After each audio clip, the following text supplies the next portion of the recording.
You have to give me a minute, guys, to sort my shit out. I'm sorry about this. I fucked up.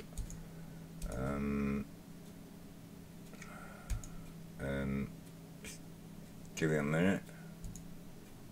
A second. Okay. There we go. Okay. Right. There we go. We're up and running. I'm sorry. You have to give me a minute, guys, to sort my shit out. I'm sorry about this. I fucked up. I need to mute myself. Okay, right, there we go. Okay, so this is me back up, right? Back up live, streaming. I was about to go to bed, but then I looked at some of my older videos and I thought, this video just didn't get enough cover. So what I'm going to also do is we'll do this live. You'll see me do it, right?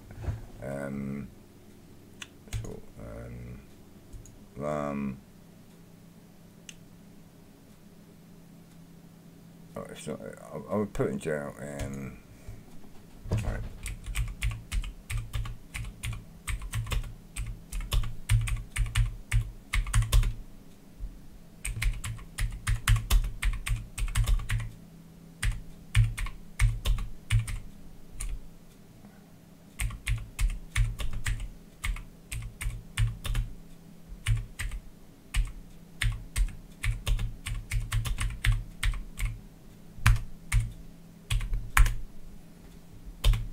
Talking about taxing the rich.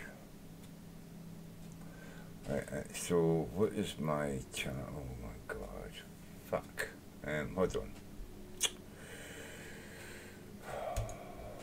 I'm sure it's that one.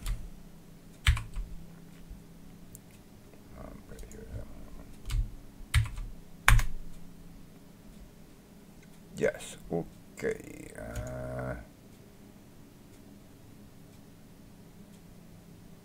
Promote. No, that's under links. Yeah.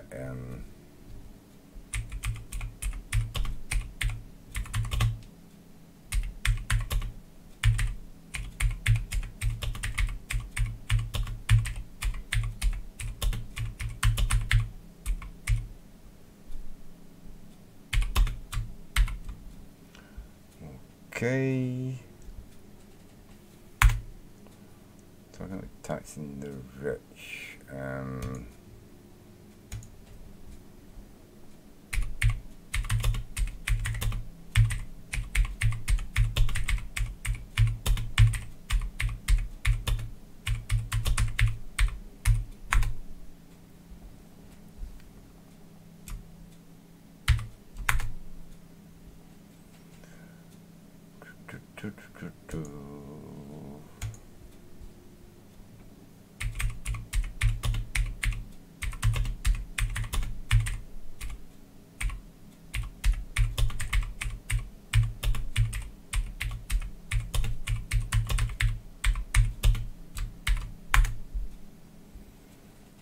Alright. I think that's about it. Is that it? You got it. You got it.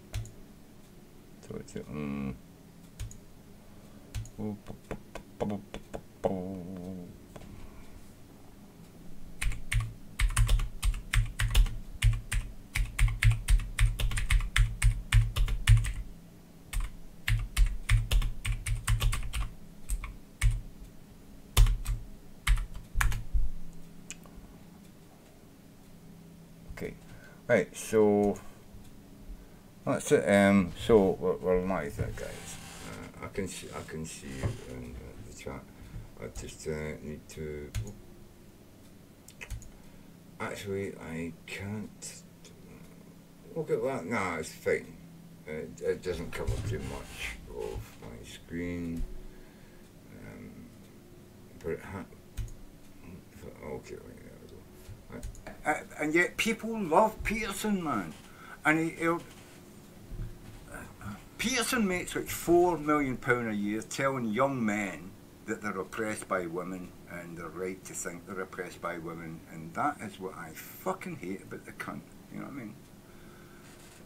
First, on the honest angle. Sean Hannity's not a fan of Alexandria Ocasio-Cortez, obviously. He often inadvertently pushes for her positions, and he did that last night as well, with a little gloss, a glaze of dishonesty on top. If we bring up this tweet from Representative Ocasio-Cortez, you're going to see a screenshot from his show where he once again puts up some components of what he considers to be her platform. And I'm looking at that and I'm thinking, again, that looks pretty good. Like who, even a conservative, if you look at that and say 100% free of fossil fuels by 2035, well, I mean, if we could do it, that sounds pretty good. Green New Deal, I'm hearing good things. Abolish ICE, maybe they find that to be controversial. I guess they hate the idea of canceling Puerto Rico's Wall Street debt because it's Puerto Rico, I suppose. The thing is, of course... Well, I don't care. You say that Sam Harris thinks 90% of what Jordan Peterson says is correct. No, 90% of what Jordan Peterson says is like Trump. Has got no statistical information that you can fucking pull up and check. Has absolutely no specification in it. It's random. I mean, doesn't have any checkable fucking sources. It's basically stuff pulled at his ass. 90% of it is complete fucking shit. And the 10% where there might be any truth to it, it's basically only truthful if you've got a certain mindset and you're a crazy right-wing fucking oppressed white fucking teenager. You know what I mean? It's like, fuck.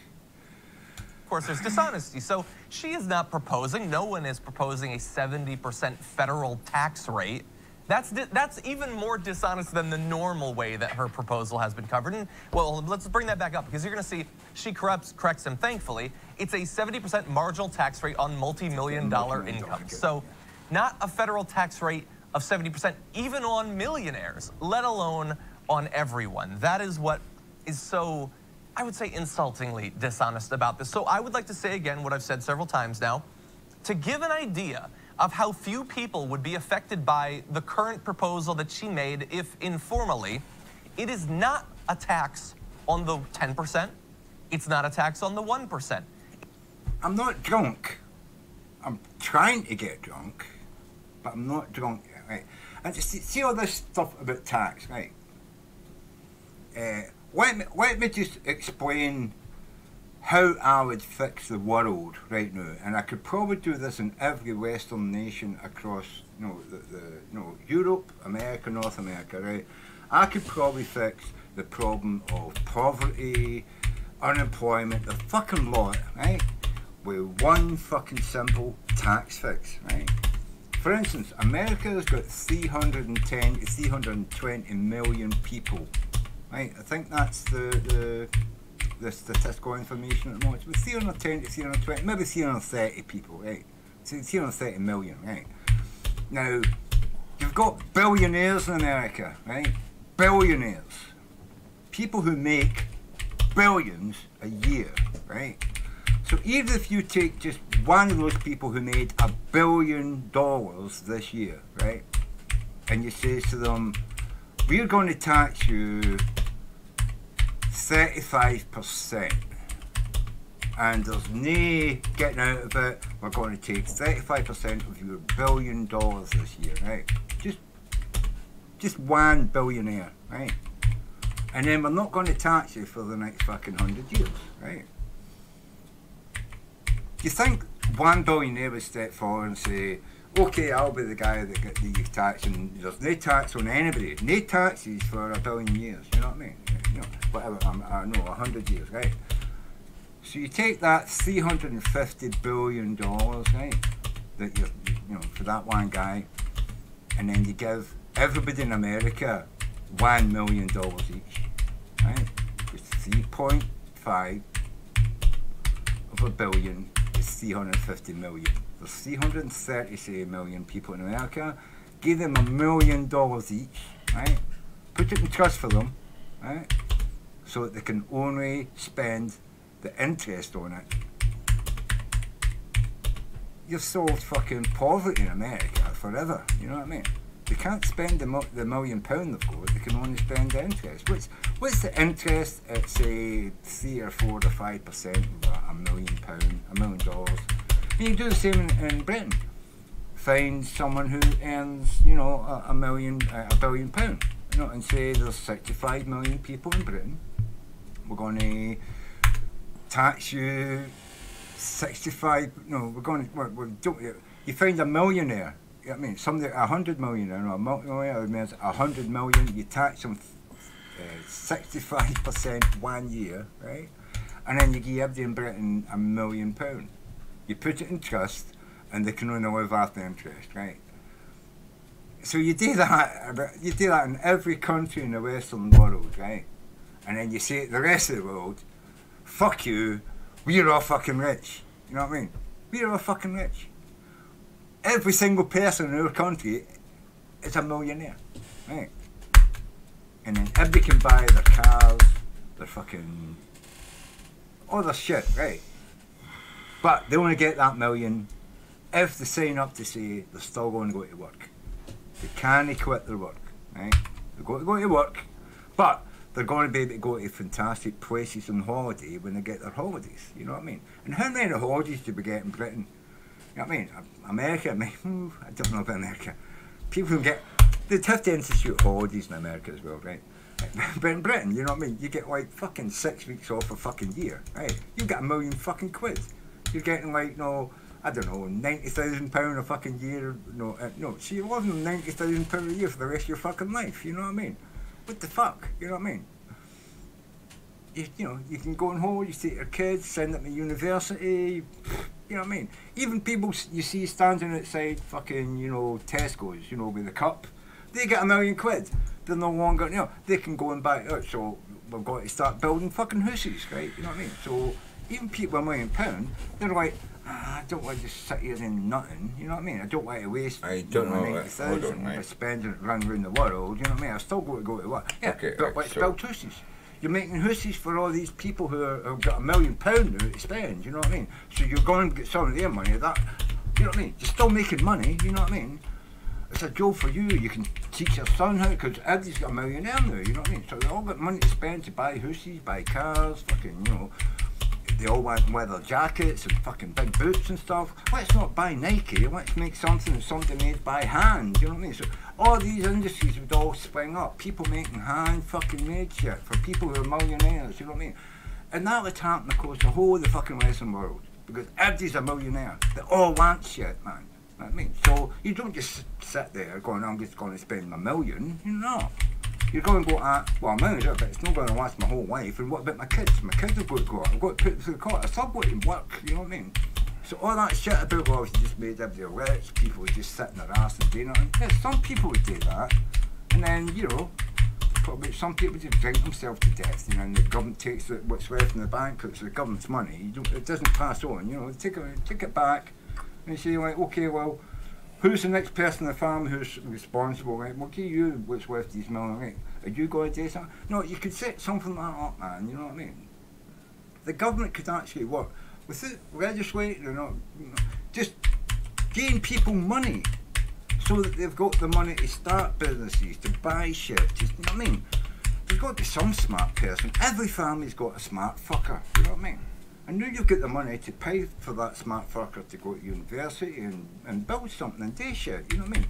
So everybody's got fucking some crazy little daughter who loves painting shit and making shit that people want to buy now that they've got money, you know what I mean? So people buy any shit you put on the internet. It's the internet fucking, you know, give everybody £1 million, put them on the internet, everybody gets a free fucking website, make your shit, sell it, you know. The Western world would dominate China and India and fucking Russia. We'd piss all over those fuckers if we did that, man. Why are we not thinking along the lines of out of the box fucking shit? Why do we have to keep thinking along this fucking free fucking trade and no socialism and all? Give the free fucking healthcare, give the £1 million. Let's see what fucking happens, man, you know? It would be a fucking perfect Western world. And we would dominate the Russians. You think the Russian oligarchs are going to give you everything in Russia a fucking million? No, they're fucking not going to do it. You know, the Western world should fucking start off and do it now. You know what I mean?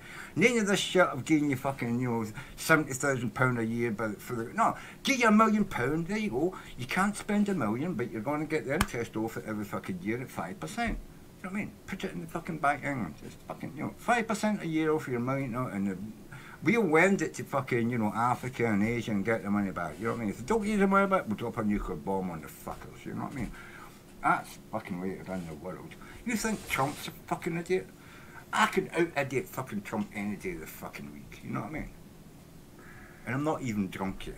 I've only just a couple of fucking sips. How much will I do you? Yeah, I'm not drunk yet tonight either. It's like I'm trying to get there. a third bottle. No, you're not a third bottle. Less than a third bottle, mate, and I'm coming up with better Trump ideas than fucking Trump has ever fucking had in his life. You know what I mean? And he's what is he, 90 or something? He's 90, he's like fucking, you know, 30 fucking odd years, 40 years on me, that cunt, and I could come up with better fucking stupid ideas than him, you know what I mean? So there we go. Anyway. My dear isn't stupid. It doesn't even affect all of the 1%. It's a tax on, depending on how you calculate it, slightly less than half of 1% or as little as 1/10 of 1%. And so I think that I can say reasonably and accurately that you have never met anyone who would be affected by this higher marginal tax rate. Maybe you're an exception. Maybe you hang out with Tom Hanks. I don't know. Maybe Will Smith. I don't know. But that's a very high bar in terms of income. I don't believe I've ever met anyone that makes that much money. Now, that is not to say that if you haven't met those people that their needs or their concerns or their rights don't matter. But it's to give people an idea of how willfully Fox News is lying when they say your taxes will go up or taxes will go up. No, not taxes will go up. As if you ever had too many evidence that Fox fucking News is lying. Up, maybe on a mansion in Pasadena, Malibu, I don't know, something like that. There are some people that would be affected by it, certainly, but not the average person, certainly not the average Fox News viewer. They are willfully lying about that at that point. But it's not just dishonesty. Some of the arguments from the right wing on why we shouldn't raise taxes on the wealthy are just ridiculous once you think about them for even a second, and that was exemplified by Fox and Friends. So take a look at their coverage of the proposal. Taxed at 90%, why bother? Did the gentleman refer to a fair share? Yes. A fair share is 90% for the government and maybe 10% kept by you? That hardly seems fair to me. Looks to 2 points. Looks to me like, number one, the far left is now calling the shots for the entire Democrat Party as you roll up towards 2020. At least so two of the bigger names. Okay. Well, what's the sense of working But they're hard, they're making all of the headlines. They're making all of the running. And Nancy Pelosi constantly has to talk about whether she's going to go with this or with that. The far left is making the running. And that's very dangerous for America. What does that mean for our economy? Because Well, what's good the point. incentive of working hard? And don't the people who contribute that much to society and are creating the big Yes. businesses, aren't they helping our economy? Okay, so Okay, I don't even need to listen to this guy. I'm just going to address that one question. Fox and Friends argues that if the rich are taxed at a higher rate, they won't work hard, right? These people are fucking workaholics. They love what they do. The money they get for it, it's a bonus, right? They know they're going to get paid and they're going to make enough to fucking buy and sell and do other shit, right? They fucking know that anyway. When they're getting billions, and let's face it, they're making money, they and their kids and their kids' kids are never going to spend in their lifetime, right? So what are they going to do with all that money that they just can't find an avenue? There's not enough shit to buy. You know what I mean? Could you go to buy something? Oh, I want that, you know, and then you find that there's 5 other billionaires who want to buy it as well. So you're trying to outbid. You've got to remember as well, right? Say there's a shipyard that makes fantastic yachts. I mean, these yachts are what the multi-millionaires are wanting to buy. I'm like, oh my God, it's like, that's where I want my $50 million yacht built, right? That shipyard can only build so many yachts a year, right? I mean, they can't take you know, well, they could take your order, but they're going to say to you, well, we've already got orders filling out the whole year, so we might be able to build it next year, maybe the year after, because there might be a runovers on some of the yachts we're building. As people see it, say, well, I want to change that and I want this done. So, yeah, you know, it's sort of like, well, yeah, this is 2019, you want a yacht, we can probably build it for you by 2001. And then that billionaire is going to say, oh, I don't want to wait, I want to basically next year, you know. So then he's going to go to, like, you know, Portugal or fucking Taiwan or Japan or Britain or fucking Canada, you know. He's going to be looking around for somebody who can build the yacht that he wants, you know what I mean? So, you know what I mean? If we give people, if we did what I said, right? If you just say, like, you know, you billionaires, you've got a lot of money, right? You're never going to spend it. You're just going to take 90% of what you earn in the next year, you know, and we're just going to make 350 million, $1 million accounts held in trust for the people named on those accounts. Every American citizen gets $1 million, right?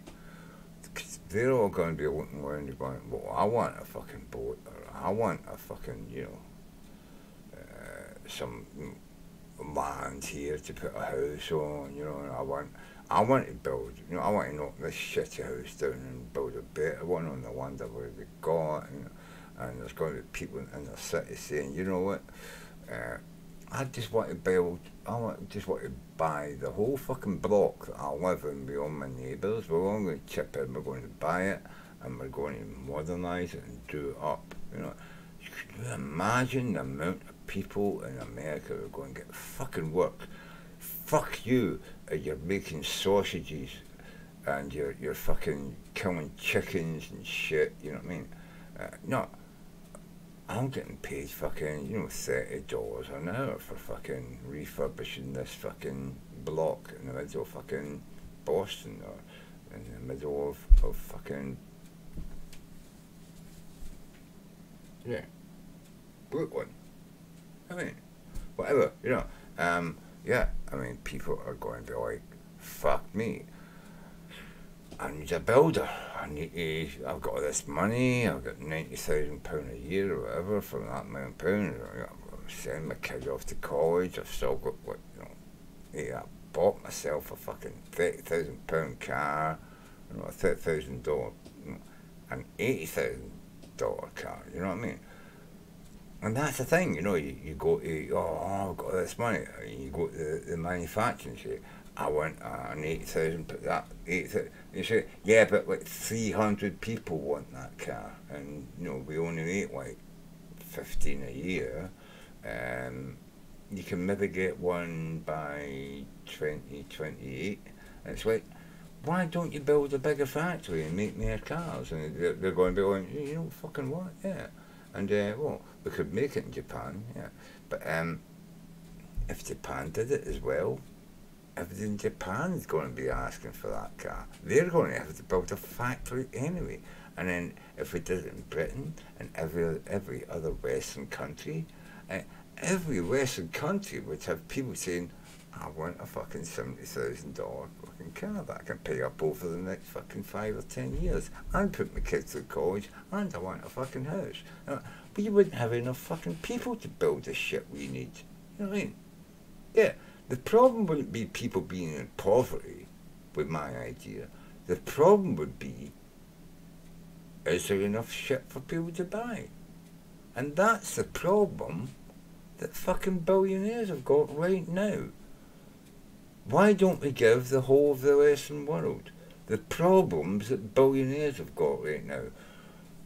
That shipyard just can't build me a £300 million yacht because they're building a £300 million yacht for some fucking Arab, you know, or some fucking Jew or some fucking I'm sounding really racist, and I don't mean to say it, but these are the stereotypes that I've grown up with, and I'm sorry that I'm saying these, but okay, so the Koch brothers want a new yacht, and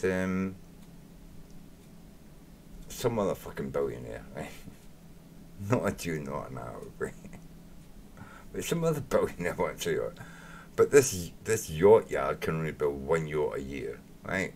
So there's these true billionaires are arguing about who's, they're saying, I want this, and the yard has got to decide who they're going to take the fucking the thing off of, and then they say to themselves, you know what, we could just build another yacht, because two of you want yachts, and we've already had 3 or 4 other people say that they want yachts. That takes it out to fucking 2028. They want it next year. We need to build another yacht so we can build two or even 3 yachts a year. And so, you know what I'm saying? So that is, see when the Conservatives talk about trickle-down economics, my idea is real trickle-down economics. You take the money from the people who've got it and can't spend it because the yacht yard can only build 1 yacht a year, so they can't spend their money. They'll get too much. They want a new house. There's only so many builders. There's only so much land. Well, and that person doesn't want to sell me the land, but that's a bit I want. But you know what? Let me fucking, offer the mayor than the land is worth. Let me offer the shipyard. That's what the fucking billionaires are doing already, and we still don't see fucking trickle-down economics. Do you know where you see trickle-down economics? When it's not trickle-down economics. When it's you give the money to the people who are going to fucking spend it right away. Right? You give 350 million people in America £1 million in trust, where they've got to work for the next year because it takes a year before you start to get interest, right? So you've got $1 million fucking dollars, but it's in the bank and you can't spend it, and you can't spend anything off of it until next year. So you've got to keep working for at least a year, right? But during that year, you could be planning what you're doing with your money. That opens up a huge opportunity for all these investor fucking people who want to come in and say, you know what, you've got $1 million. Next year you're going to have $90,000 fucking dollars to invest or spend, or whatever. I'm going to help you. So they get work, right? They also get work by linking you with people who, well, I'm hoping to, build a patio at the back. I can get you in touch with this guy. You can book him in, and it's like, and then people run out. There's nobody left to fucking do the work, right? Everybody's booked up, right? But you've got a whole year for people to say, well, I'm just sitting in my ass smoking dope. I can learn how to build a patio. I can learn how to fucking fix a roof. I can learn how to fucking rewire your house. I can go to college. I can spend a year getting trained, knowing that next year not only have I got 90,000, but I can be doing something to help my neighbours and the guy upstairs to I'll go out. And then there's no space in the colleges because everybody's taking up all the fucking courses, you know what I mean? And it's like the government's going, oh my God, we just don't have enough fucking space in the colleges. We have to either build their colleges or expand them, So then that's another bit. Oh my God, it's like a rolling thing. The whole Western world would be like, we just don't have enough shit for all the people that have got money to buy it. Because that's the problem. This is the problem that we have in the Western world. Everybody wants shit. They can't afford it. Companies are weighing people off because they bought a new fucking part. They expanded the business thinking that things were going to go up because Trump became president. And now people don't have any money, and they're not ordering shit, and now you've got a whole factory just sitting idle, and you've laid people off. Now, everybody's a millionaire, and they all want shit, and you need to expand your business and employ more people. But there's no educated people who can do that fucking job. The guy down the road's got a garage, he's fucking, next to all the fucking good people, because he's got a really nice secretary, who's talked him on to come and work for him. Anyway, whatever she did, she wanted them to go and work for him. You're fucked, right? So now, you've got to fucking find some way of finding people who are fucking educated and trained enough to fucking fix your cars or build something, or the fucking swimming pool, or whatever. Right? You've got to find some way to get it, or you've got to take people and train them. So now you're saying, I want fucking apprentices, please. Yeah, I've never asked for apprentices before because I never needed to. I just used to pay somebody $1 more than what they were getting. For the last guy, and he would come and work for me. But now it's like $1. I like the guy I work for. You know what I mean? Fuck you. I'm going to have £90,000 a year starting next year. Why should I come and work for you, you cunt? You know what I mean? No, you've got to offer me something better than that. You know what I mean? And don't be such a prick as a boss. You know what I mean? Because all those pricky bosses, yeah. All those bosses who are pricks to their fucking workers, yeah. They're going to find all their workers going, you know what? I've just been offered $15 an hour more. Like, I'm getting 90,000 next year, but I'm getting $15 an hour more next door because you're a dick. I'm going to take it and I'm going to go and work there because that guy really needs me, and I don't give a fuck about what you need. And then you're going to have to become a better boss, because if you don't become a better boss, you won't have any workers. You can't fucking fulfill your contract. You're fucked. Your shop shuts down. Assholes get fucking put out of business. Good people, at least business-minded people, who hold inside their racism and narcissism and their anti-female or anti-gay, but see the fucking cunt who wouldn't make a fucking gay cake? Yeah, he's going to be sitting there making charity cakes, and he's going to go out of business because somebody's going to say, you know what, I'm going to open a cake shop right next door, and I'm going to say, I'll make any cake at all. I'll make gay cakes, I'll make transgender cakes, I'll make any fucking cake, and my cakes are better than his. You know what I mean? You know what I mean? And they're going to fucking put him out of fucking business. Wankers, cunts, and fucktards are going to go out of business. People are going to go and work for good bosses, people who care about them, because they know that, well, we're all going to be rich next year, so I better treat these people well. You know what I mean? That's equality. When you don't have to worry about, having to push forward and be the best, you just got to do your job and do it well, and you're employed. And because there's so few people who can actually do your job, because when everybody wants fucking shit, then everybody needs to be making shit. You need to be employing people. You're going to want to pay somebody, and it doesn't matter about £90,000. It doesn't matter. People say, yeah, but then, you get them £1 million they're going to spend. No, because you don't get it for a year. Everybody's got to work for a fucking year. But you get all these orders in because people know they're going to have £90,000 next year. So they book, I want it for next year. And then you can only take so much orders. So you're going to have to start making shit now and putting it in a shed somewhere so you can sell it next year when everybody's got £90,000 to fucking spend. You know what I mean? Fuck! Can you imagine what it's like? Can you imagine if you're a small company making some shitty piece of equipment or some shitty fucking hanging basket fucking thing, and then you get like 300,000 orders, and you're like, we normally only make like 300 a year. I've got an order for 300,000.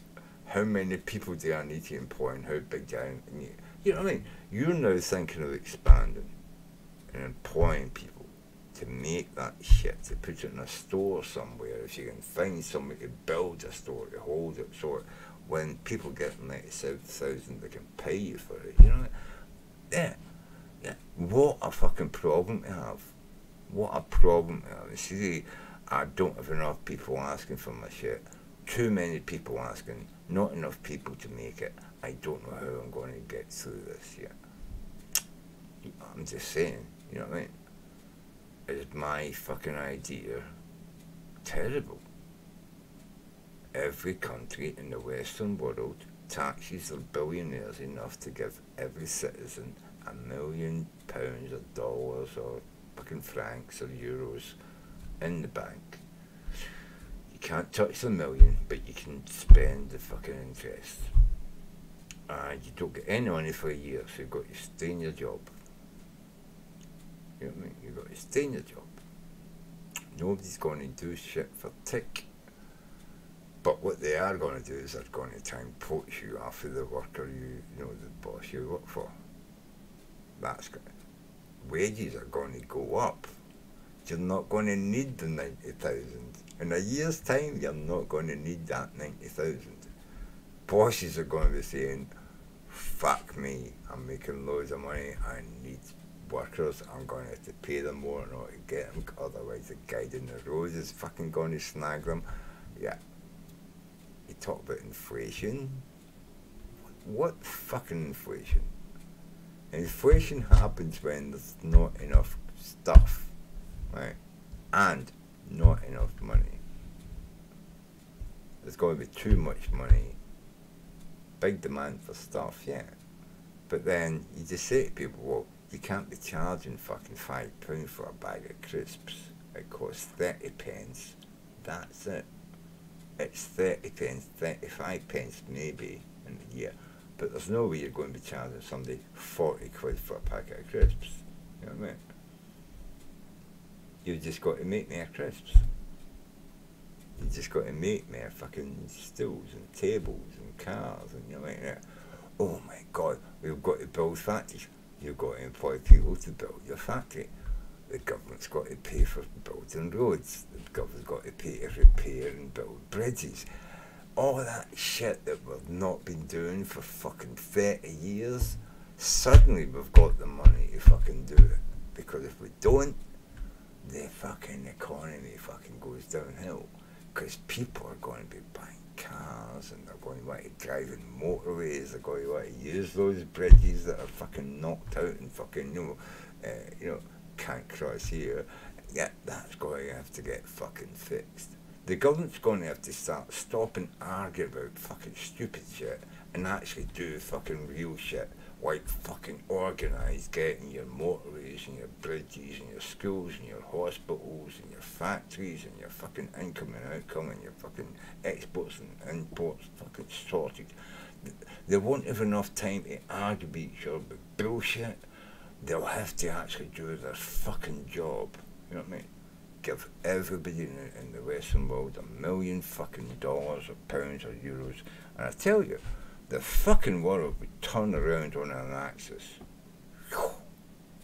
It would totally fucking change the fucking aspects of what anybody is fucking.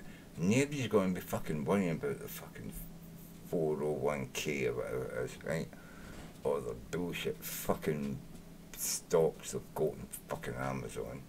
Amazon is going to have to fucking speed up the fucking delivery by fucking drones. The American military, well, they're going to have to sort their shit out. And it's not going to be pretty. Probably going to have to pull them all back from all these stuff, because you're going to need men to work. They can't be sitting in some fucking camp in the desert somewhere doing nothing, worrying about getting shot if they go out on a patrol. No, they'll be back in America, building cars and making fucking chimney stacks and shit like that, you know, and Nike fucking trainers. Yeah, why? Because the Chinese won't be able to fucking make enough Nike trainers. You'll have to build Nike trainers in fucking iPhone fucking factories in America, right? That's what would fucking happen if you did what I'm talking about. Don't give me shit. Don't ever give me shit. about my fucking crazy ideas. My crazy idea out-crazies fucking Trump 100%. The thing is, my fucking ideas will work. They will cause turmoil and, you know, yeah, shit happening, but in a good way. Not in the fucking shit way that Trump's tweets fucking start, you know what I mean? People, one guy gets it, you go, so you're left with all your bills. So what you going to do with those billions? You know what I mean? What, you wait for the next second best thing and you bid on that? No, these people are still working away and they've got some guy they've got, like, I want that, I'm willing to pay X amount. It's, well, you know what, an auction? You know, it's, I'm willing to pay somebody bidding for somebody, you know, it's like, oh, it's up there, yeah, go on. We'll go up to, you know, another 100,000. You know what I mean? It's like, that's what's fucking going on, man. These people, the money is irrelevant. They're going to be doing the shit they do because they're not the people doing the work. They pay other people to run their businesses. They're not sitting there as a CEO. They're paying a CEO to do their shit. They're sitting somewhere in the ranch fucking petting horses, or, you know, they're out looking at whales that they want to fucking shoot, or, you know what I mean? I'd love to one. Yeah, they're not shooting whales. I was getting drunk by now. Yeah, but you know, billionaires, as I said, I want a yacht. It's going to cost $350 million for this beautiful yacht. There's only so many yards that can make a $350 yacht. So if one billionaire gets in and gets his order in first, they're building his yacht. Well, that's been built. No other yacht can be built. So if I'm another billionaire and I come in and say I want a yacht, it's like, well, we can't build it until next year because we're building this one. And then so he's going and looking the world for somebody else. Right? Like, now, if trickle-down economics worked, it'd be great because they've got, well, nobody can build my yacht, so I want like a fantastic, beautiful car. So they go to a car manufacturer, can you build me this beautiful car? I've got this guy that I've hired, you know, she's paying millions for this guy to design the car, to give the plans to see, I don't know, Ford to make this beautiful Ford car, one of a kind for him. And they're saying, yeah, well, but that would shut down the whole fucking production line. That's like so many billion a year. But he's like, can you not just make the chassis and the frame, blah, blah, blah, we'll put the wheels and the engine on, you know. And, you know, that's what goes on now at the moment. Can you imagine if everybody had fucking £1 million and they could pay for stuff over 10 years, and every single time you enter a place that says I want to take on a higher purchase or pay over 10 years, they're like, well, we know you've got £1 million so you can afford it because every year you're going to, yeah, no problem. Not a problem. We will take your order, we'll build that car for you. Every place in the world, in the Western world, would be absolutely like orders at the wazoo. We've got orders for 20 years and there's nothing we can do about it except build another factory. Now, are you going to build that factory in China and ship it back, or are you just going to go, I'm making enough money, I can fucking build it right here? And those fuckers with the 90, they're going to be working, building the fucking cars, seeing the cars, and yeah, that's going to be great for our fucking country, you know. Why the fuck wouldn't that work?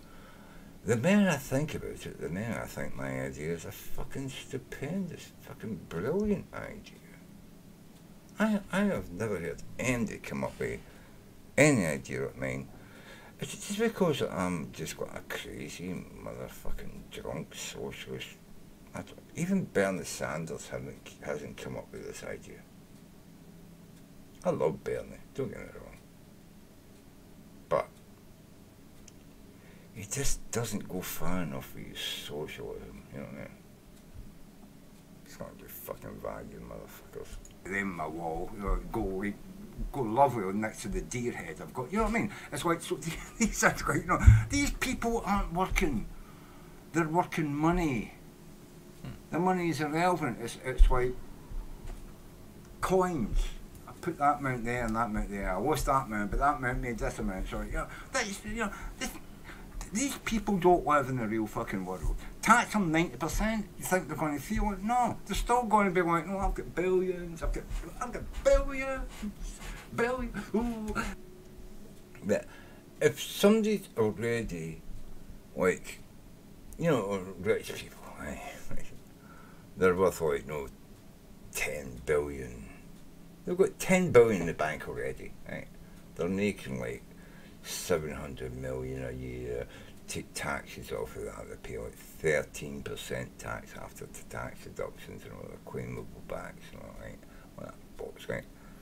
So they make 3 billion or 300 million, and they pay like 35 or 40 million in tax. 30 or 40 million in tax seems a lot, but then you realise, oh, they're making £260 million a year, and they've got no way to spend it. So what do they do with that £260 million a year?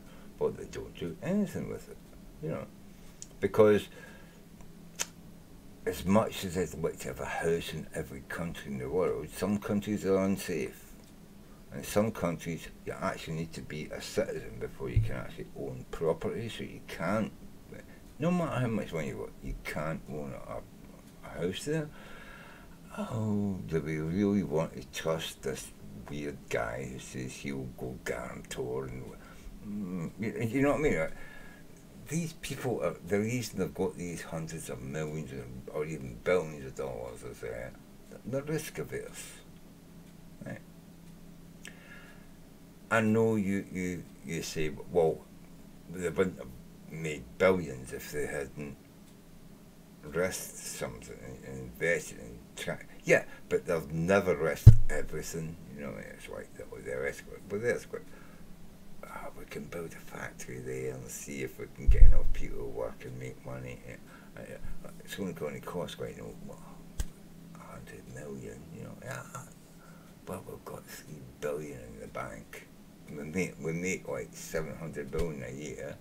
Yeah, we'll spend 100 million there. Yeah, we can always probably clean back money for the government. It's only going to cost about 50%. And then here's the poor person, right? No, shit, I'm in the street. I can't even afford $30 for a night in the fucking bed and breakfast place across the road. Can't afford $30 for the bed and breakfast place across the road. And there's somebody talking about spending 100 million on just an exploratory, let's open a small factory and see if we can make money in nuggets. You know what I mean? Chicken nuggets or something. That's obscene. I'm sorry. I think that's fucking obscene. It's fucking obscene, not just from the point of view that I've just expressed it, but it's fucking obscene that politicians will go into the House of Commons, or, I'm talking about Britain, right? The House of fucking Commons, and argue that we shouldn't be taxing people with an income of 300 million a year over 35%. Because we did what Trump did, we cut it down to like 22%, something like that.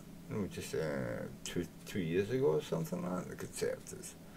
That's what your Republican Party, but even our Conservatives in Britain are like, they're sort of like your central Democrats. A Democrat who sometimes votes for a Conservative bill. That's our Conservative Party. And our Labour Party, well, yeah, they're pretty much the same. They're like Democrats who would vote for a Conservative thing. So that's the state of Britain at the moment.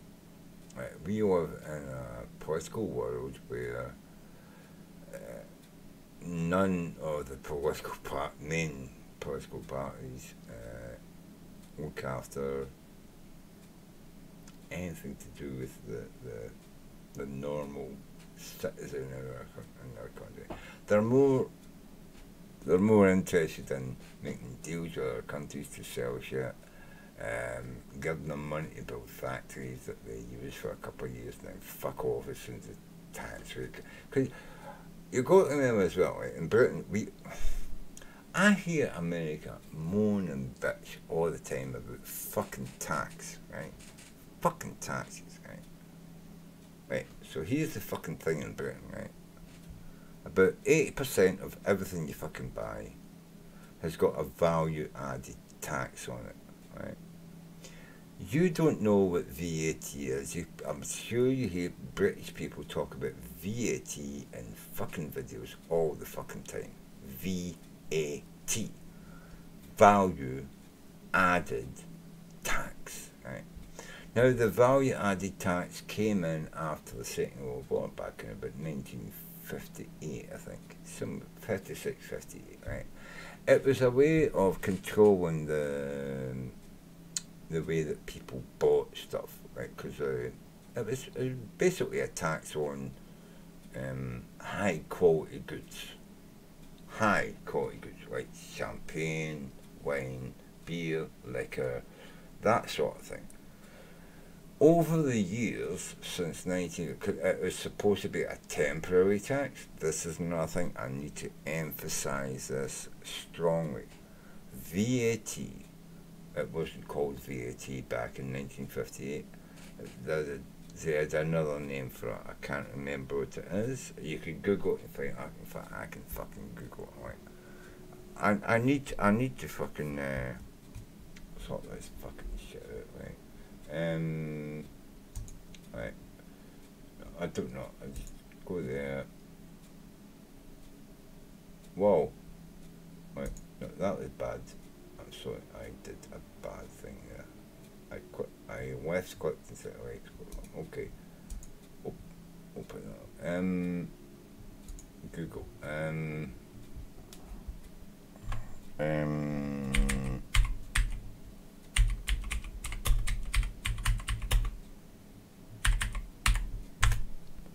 Okay, taxation after World War II. In 1940, the most progressive tax years in the US history. No. Fuck. Fucking Google, always fucking US orientated, right? Fuck you, right? UK taxation after World War II. Prior to the formation of the Kingdom, what the fuck?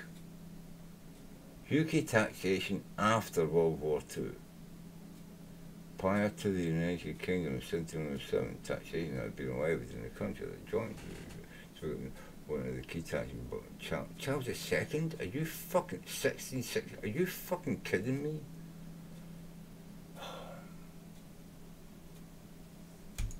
Right. 19. What? Fucking 6. Right. Right. The cabinet paid its taxation after the Second World War. Right. I don't want the history. Income tax and more inflation and more support tax. 45, 50, 51. Okay. 1945, Labour and the creation of welfare state. From the shock victory of Labour in 1945 general election to the founding of Pom's welfare state, Derek Brown chose the archives and presents a portrait of immediate post-war years. Let's see if this makes any fucking sense. Can you fuck off? Right. Right, the outcome of the 1945 election, fuck that, right? Well, yeah. The voters wanted an end to wartime uncertainty and no return to pre-war economic depression. They wanted change 3 years earlier in the darkest days of can we get what the 1940s? I'm talking about 1950s. What the fuck is going on here, man? Right, I've got to school. Sorry, man. I'm sorry. Why can't I just get a fucking thing that I'm talking about, man? Criminal acts, what the fuck? Criminal, what the fuck is going on? 46 to 47, The welfare state, aren't we? Blah blah blah. Foreign policy. Fuck you. And nothing about taxes. What the fuck?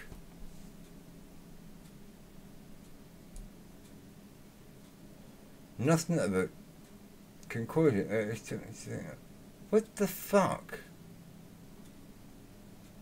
1950, after 5 exhausting years, it was inevitable that the great electoral trade. What the fuck? That. I have got no fucking idea what Google is fucking doing, mate. Income tax and war inflation. Let's see if does this have anything to do with what I'm asking? Abstract, major warfare and mass mobilization. Two wars. Two what? I'm asking about after World War II. They're talking about the two fucking war. Talk about redundancy, much Britain. Major warfare. What the fuck? Right, I'm sorry. This is far too. There's just no way that any of this text has got anything to fucking do with what I'm talking about.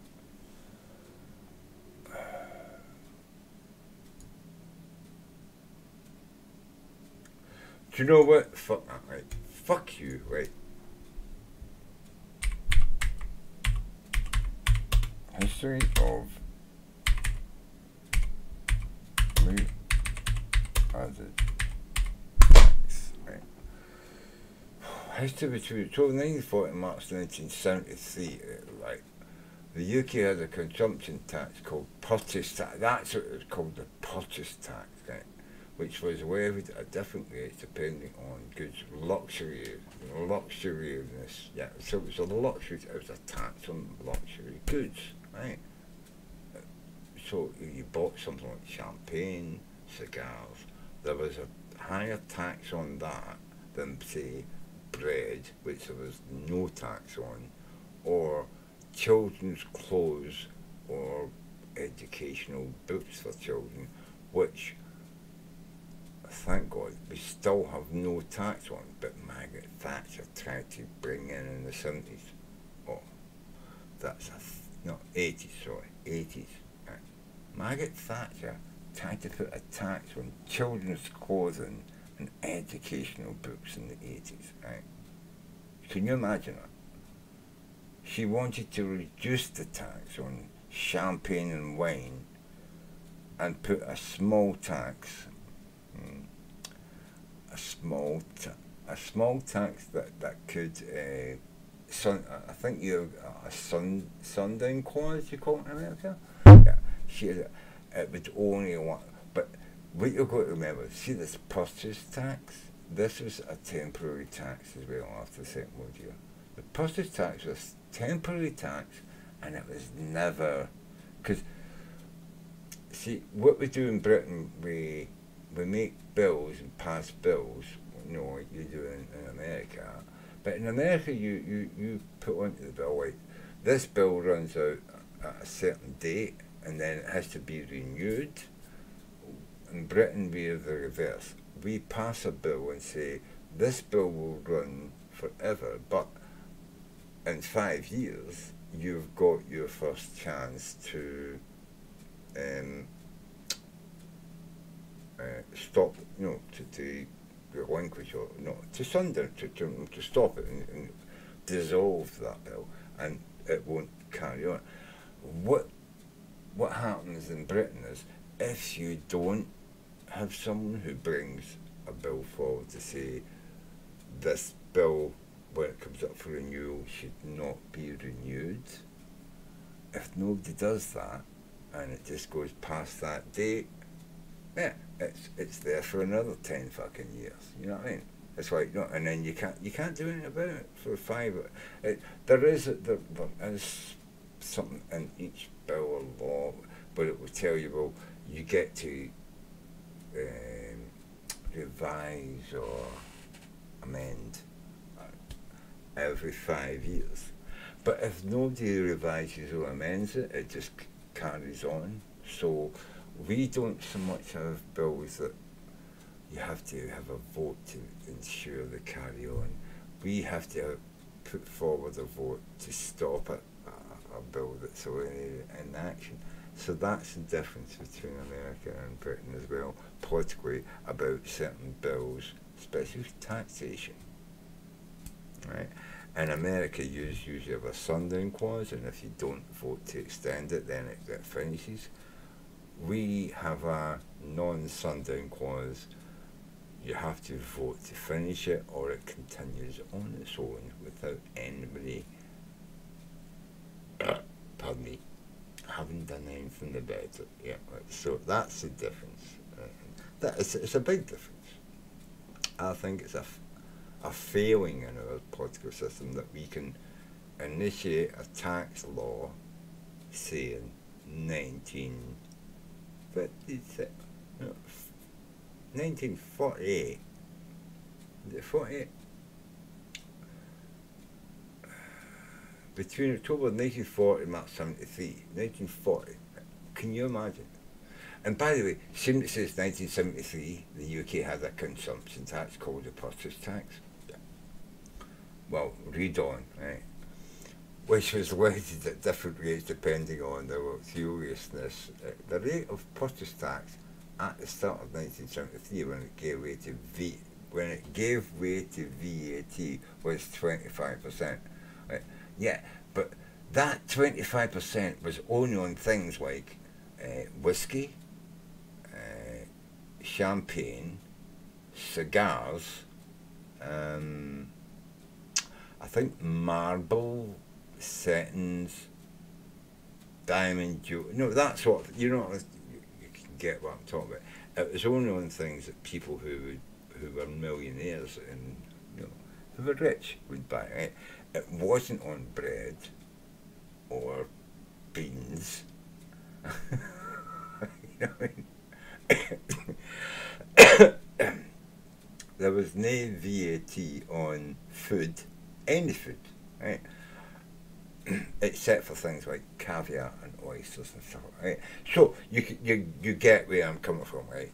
There was a tax of 25% on luxurious goods. Up until 1973, when Margaret Thatcher was in power. Now, 1973. Morris Lloyd, Joint Director of Finance, Director General, blah, blah, blah, blah, VAT on 10th of April. No, that's not Britain. So obviously they had it in Germany, but that, yeah, fuck. Value added tax in the right? And you can the value added tax or valued added tax was entered in 1973 and is the third largest source of government revenue after income tax and national insurance. It is administered and collected by Her Majesty's Revenue Custom, blah, blah, blah, blah. Right? That is what it doesn't tell you who fucking put it But registered buildings in the UK and conservative imported for outside of Europe, blah, blah, blah. There are complete complex regulations, blah, blah, blah. So they're not telling you that fact. Well, Richard Edward Geoffrey Howe. Right? Richard Edward Geoffrey Howe at Barnout, known in 1970 to 92 as Sir Geoffrey Howe, was a British conservative. I suppose he's got something to do with it. Anyway, under EU standard rate of VAT in any EU state cannot be lower than 15%. Right? Now, you go to America, when that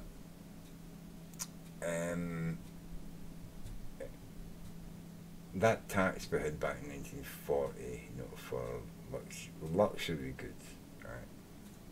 Luxury, like champagne and cigars and caviar, right? It was like, I think, 25%, right? When they brought in VAT, what was it? It still wasn't called VAT. They brought a tax in which they put on other goods, like just ordinary tobacco, not just cigars, but then they put it on tobacco, coffee, I think tea as well. They considered them luxury goods, even though tea was the most common drank fucking thing, beyond water. I think people drank more tea than water in Britain at the time. They put a tax on that, you know. And the tax at the time was 8%. The first time that they put that, I don't think it was called value added tax even then. It wasn't a consumption tax, but it was a tax of some kind. I'm sure that was consumption tax called purchase tax, where the luxuriousness, blah blah blah blah. I think that's a bit like what we were talking about now. Let's see. Replies. So it's 33.5%, right? Between 1940 and the consumption tax plus tax, which was regarded on different rates depending on goods luxuriousness. You know, depending on how luxurious, no, who was buying it, right? Obviously, caviar would be, that's a luxury good, and 25% tax. For the wholesale price, initially at the rate of, it says 33 now, but we already said 25, right? This was doubled in April 1942 to 60, so maybe it was, you know. And further in April 1943, we can go to there, this was the war years, right? This is when we were fighting Nazis, right? To 100%.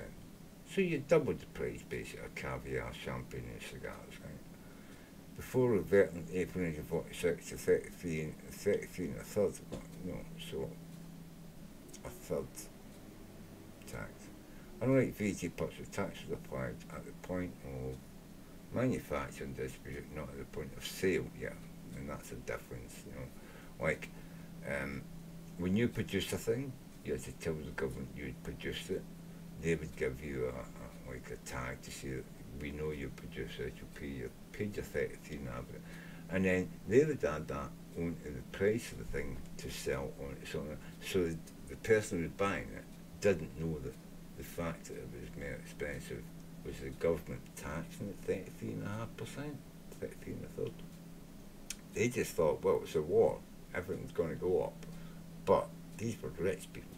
They could afford to say, oh my God, I'm paying a third more for my caviar and my cigars and wine. And yeah, you're paying a third more.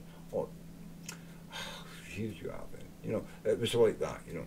But then, this is when it gets, but on the 1st of January 1973, you could join Union Community blah blah blah tax. I tell you that. 1973, Chancellor Lord Barber set a single VAT that changed it from a consumption tax to a value added tax of 10%, well, I thought it was 10% on most goods and services.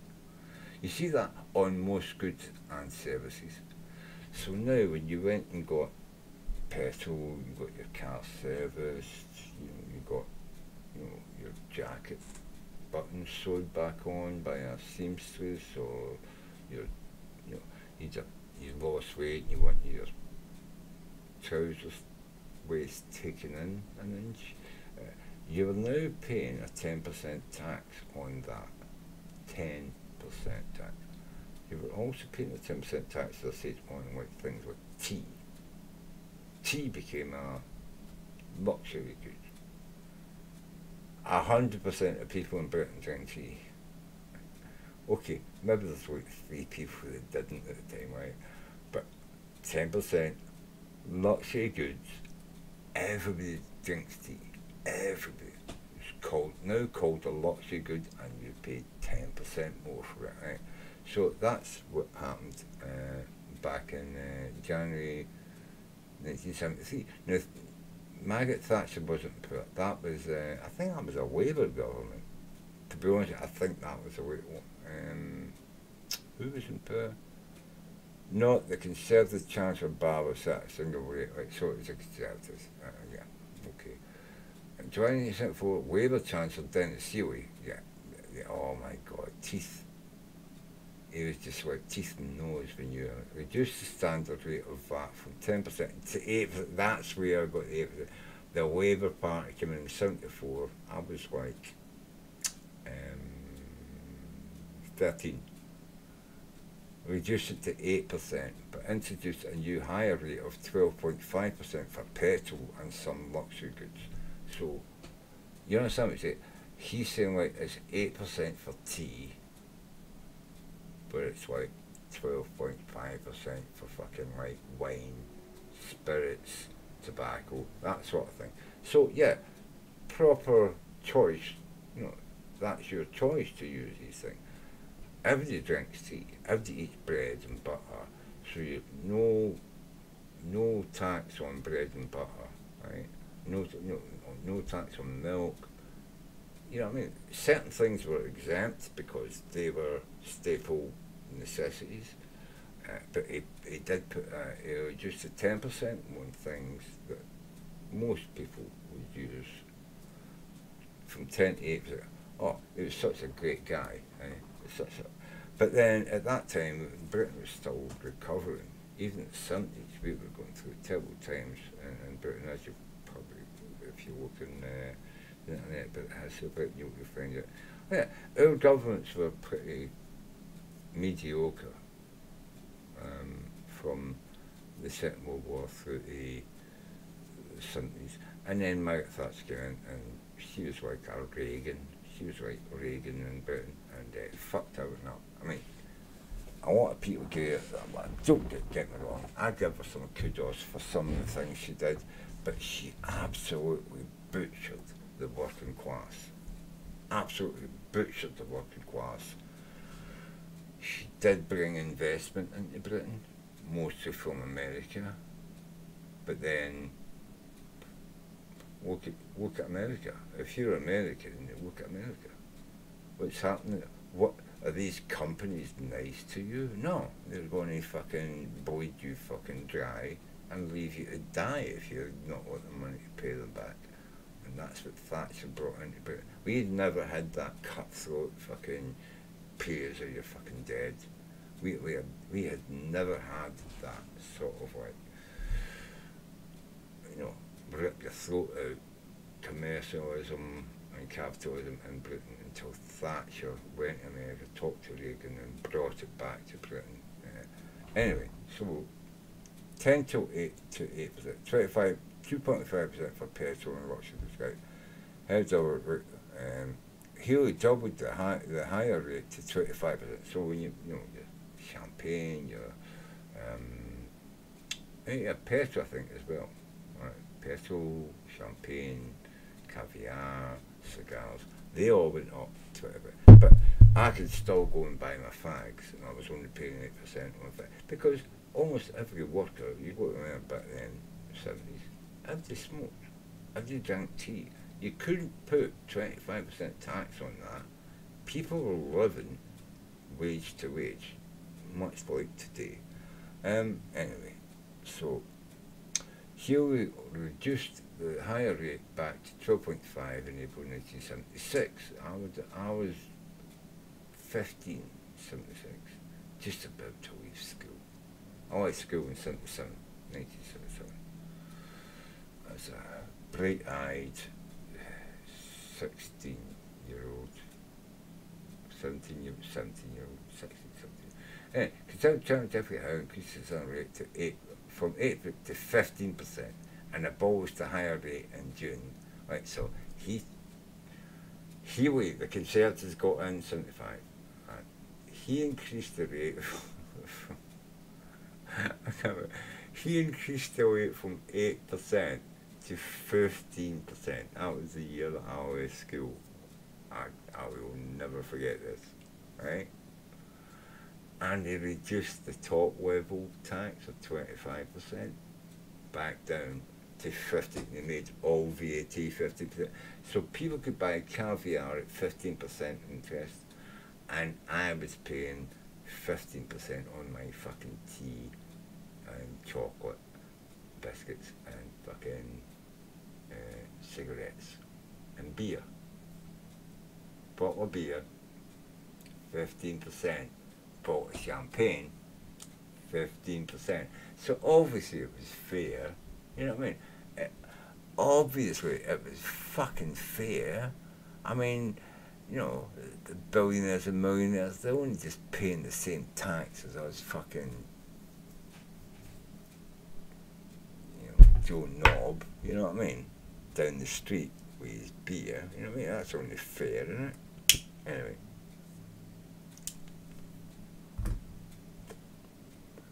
Oh my God, you just can't see it. Okay, wait. Oh, sorry. I'm saying all this and you can't even fucking see it. I am so fucking drunk. Okay, so this is what I'm looking at, right? So this is fucking the history of VAT. 1940, 1973, UK had a consumption tax called, purchase tax, right?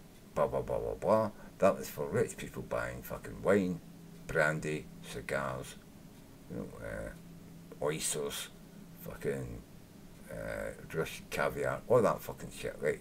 They're paying 33 and 2/3, 66 and 2, so they're paying 2/3, right? They're paying 2/3, and then before April 1946, 33, so they're paying 1/3. That's they're paying 2/3 in 1942. That's during the war. 1946, 1 year after the war, it goes back to 1/3, right? European Union comes in and says, it's fucking value added tax now, and it's 10%. In July 74, down in Sealy, the Labour come in, they reduced the 10% to 8%, but 12.5% for petrol and some. There's some luxury goods, but never. This again is your wine, your brandy, your cigars, imported stuff. You know what I mean? Blah blah blah.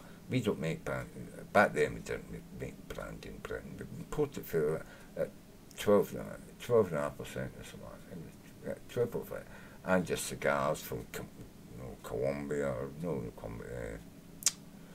What do you call that island after fucking Florida? Cuban cigar, 12.5%. Right, and then Healy doubled the rate to 20. This is the fucking.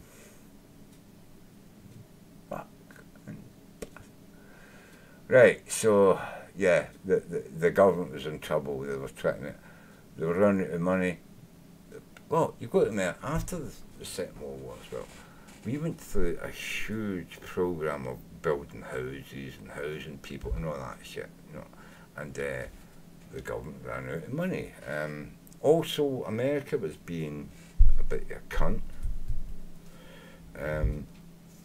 We owed America quite a lot of money after the Second World War for all the ships and shit that we had hired and paid to fucking bring shit in past the blockade of submarines from that state. Don't get me wrong, I totally get this, right?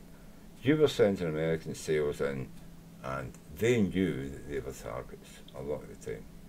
And we hadn't really worked out convoys and all that at the time. That came later. So the early years of the war, 40, 41, 42, yeah, a lot of American merchant navymen got put into the ocean, and it was never talked about in America, because America knew that they couldn't really make a big noise about it because they were bringing us ammunition and guns and shit like that, right? So anyway, get back to the fucking tax, fucking shit, right? Jeffrey Howe, Dennis Hugh, 25, 1976, blah blah blah. 1974 Labour Chancellor, 10 to 8%. 25, I think that should be what. 1974 Healy doubled the rate to 25%, but that was on specialised goods, not everything. Higher rate back at 12.5% in 1976, right? And then Conservative Chancellor Jeffrey Howe came in, you know what I mean? Yeah, just after 76, some things were related. Raised the standard from 8% to 15%. You know what I mean? It's like, we're not just going back to the 10%. We're sticking 7, we're just doubling. We're just double the tax. You want to smoke cigarettes, you want to drink beer, we're going to double the tax on it, right? Bang. Right, up to 15%, right? Blah, blah, blah, blah, blah. 91, 15%. I think it goes up to about 18%, and then it jumps to 20 with the Conservatives in 2005 or something like that. Blah blah blah blah blah. 17.5, 1985, 1984, 8 to 17.5, 17.5, and then it jumps from there to 20%. I do believe. 97. Domestic fuel went up 5%. Where's reduced VAT 17 VAT? What? Brown sugar reduced VAT from 17.5 to 5% on sanitary products. That's like we call them fanny pads, but you know, women's monthly cycle pad things, right? Here we're just them to 5%, but not a lot else, right? Fuel and power would be reduced from 8 to 5%, effect 6, blah blah blah, £7, 75, 5%, right? And then next balance, where the tax are, blah blah blah. VAT would be reduced from 70 to 15. So they're going, you know, you can see that the Labour Party are gradually bringing the VAT rate down at 2%, 2.5% every sort of like 3-4 years or 2 years, whatever, right? Blah blah blah. And around to 2010 years, there were VAT if they gained power. Right? There were reports that Conservatives would raise VAT if they gained power, right? Like the party denied plans of such an increase, but refused to rule one out. Following the election in May 2010, this is Cameron, the Conservatives formed a coalition government with the Democrats in 2010 budget, described by PM David Cameron there as this is a pig fucker. Chancellor George Orwell announced that the standard rate of VAT would increase from 17.5 to 20%. So a fifth of everything I buy, everything. I mean, this was a thing as well when VAT was introduced a way back, when they changed it from a luxury tax, but to a consumption tax, and then to actually a value-added tax. Food, basic foods like bread, milk, butter, your cornflakes, Weetabix, oats. None of that was all free of tax. Now everything, Cameron, 20%, but it's not just 20% on the stuff that was already being taxed on the VAT. It was a tax on everything, everything. If you buy something, I think the only thing that's still not taxed by VAT is children's clothing and educational books for children under 12. So I can't buy, if I was to buy like I don't know, in America you have like science books and it's grade 1 or grade 2, I don't know, right?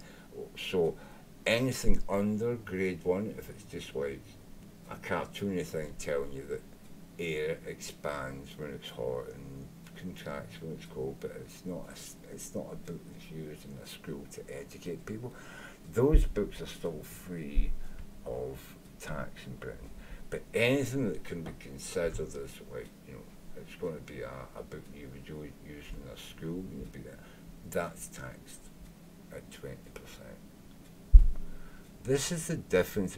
You did see there, I showed you, the Labour Party were gradually trying to bring certain taxes down from 17.5 to 15 and from 10 to 8, As soon as the Conservatives get in power, it's like, put that tax up.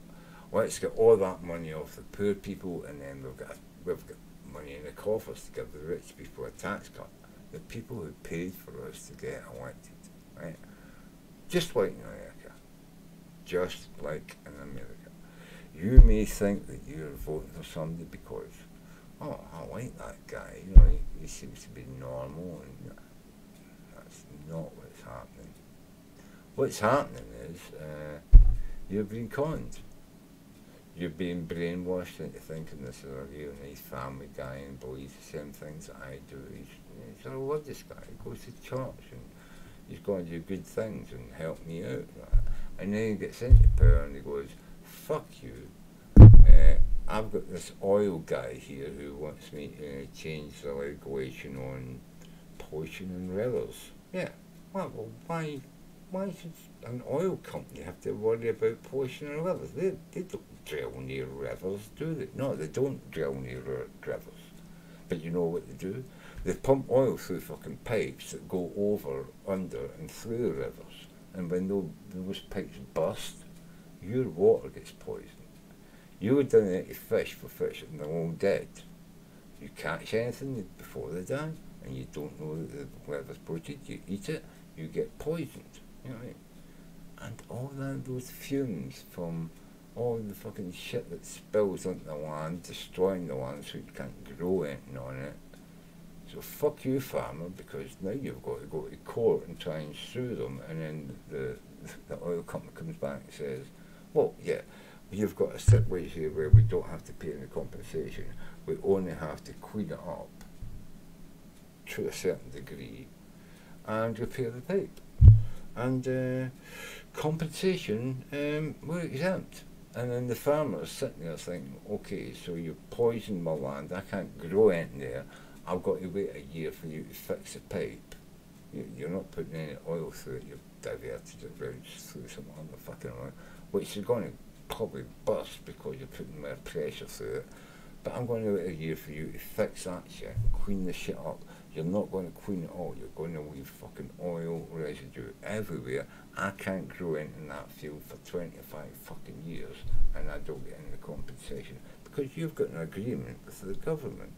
Oh, how did that happen? Well, they paid the government to write that law so they don't have to pay you.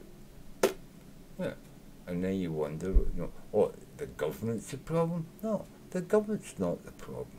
It's your corporations paying people to go into Congress and pay your congressman.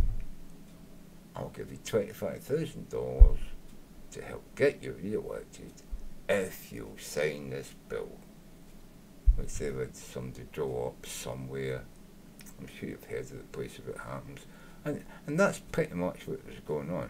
If you can see what's going on with my government as well, when the Conservatives get into power, they put the VAT up. When the Labour get into power, they gradually, over time, find other ways to get money and then reduce VAT on normal human being, normal working man, kind of thing. And then the Conservatives come back in and reverse that trend and put their taxes up and give tax breaks to the rich. And it's what, so, yeah, your Conservatives and Democrats are pretty much like our Conservatives and Labour, except our Conservatives are more like your Democrats, our Labour is more like your, what's her name, something the Sands, you know, O'Carrier, something the Sands, right, or Bernie Sanders. Our Labour is like Bernie Sanders and Sands, you know. I'm even further left than them. I just want to, you're a billionaire? How many billions have you got? Oh, I'm worth 20 billion. Yeah, you know what? Give me half of it. I'm just going to tax you half of it. Well, you can't do that. I can't. I think you'll find I can. I would just say, well, I'm the Prime Minister, I'm just going to make a law.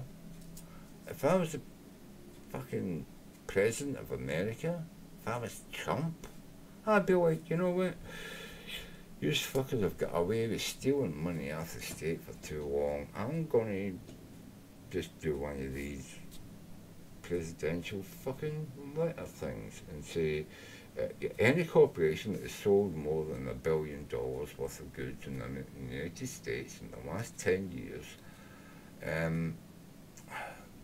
assets, their stocks and shares, is taxable at 50%, a one-off 50% tax, never to be repeated for 100 years.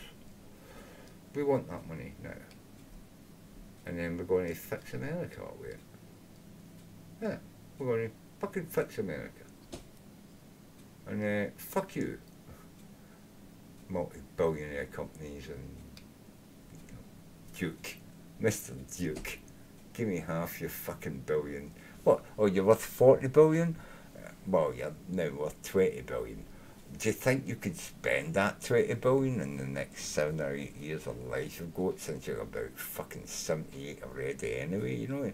What's he gonna do with fucking 40 billion in fucking the next 7 years before he dies? You know what I mean?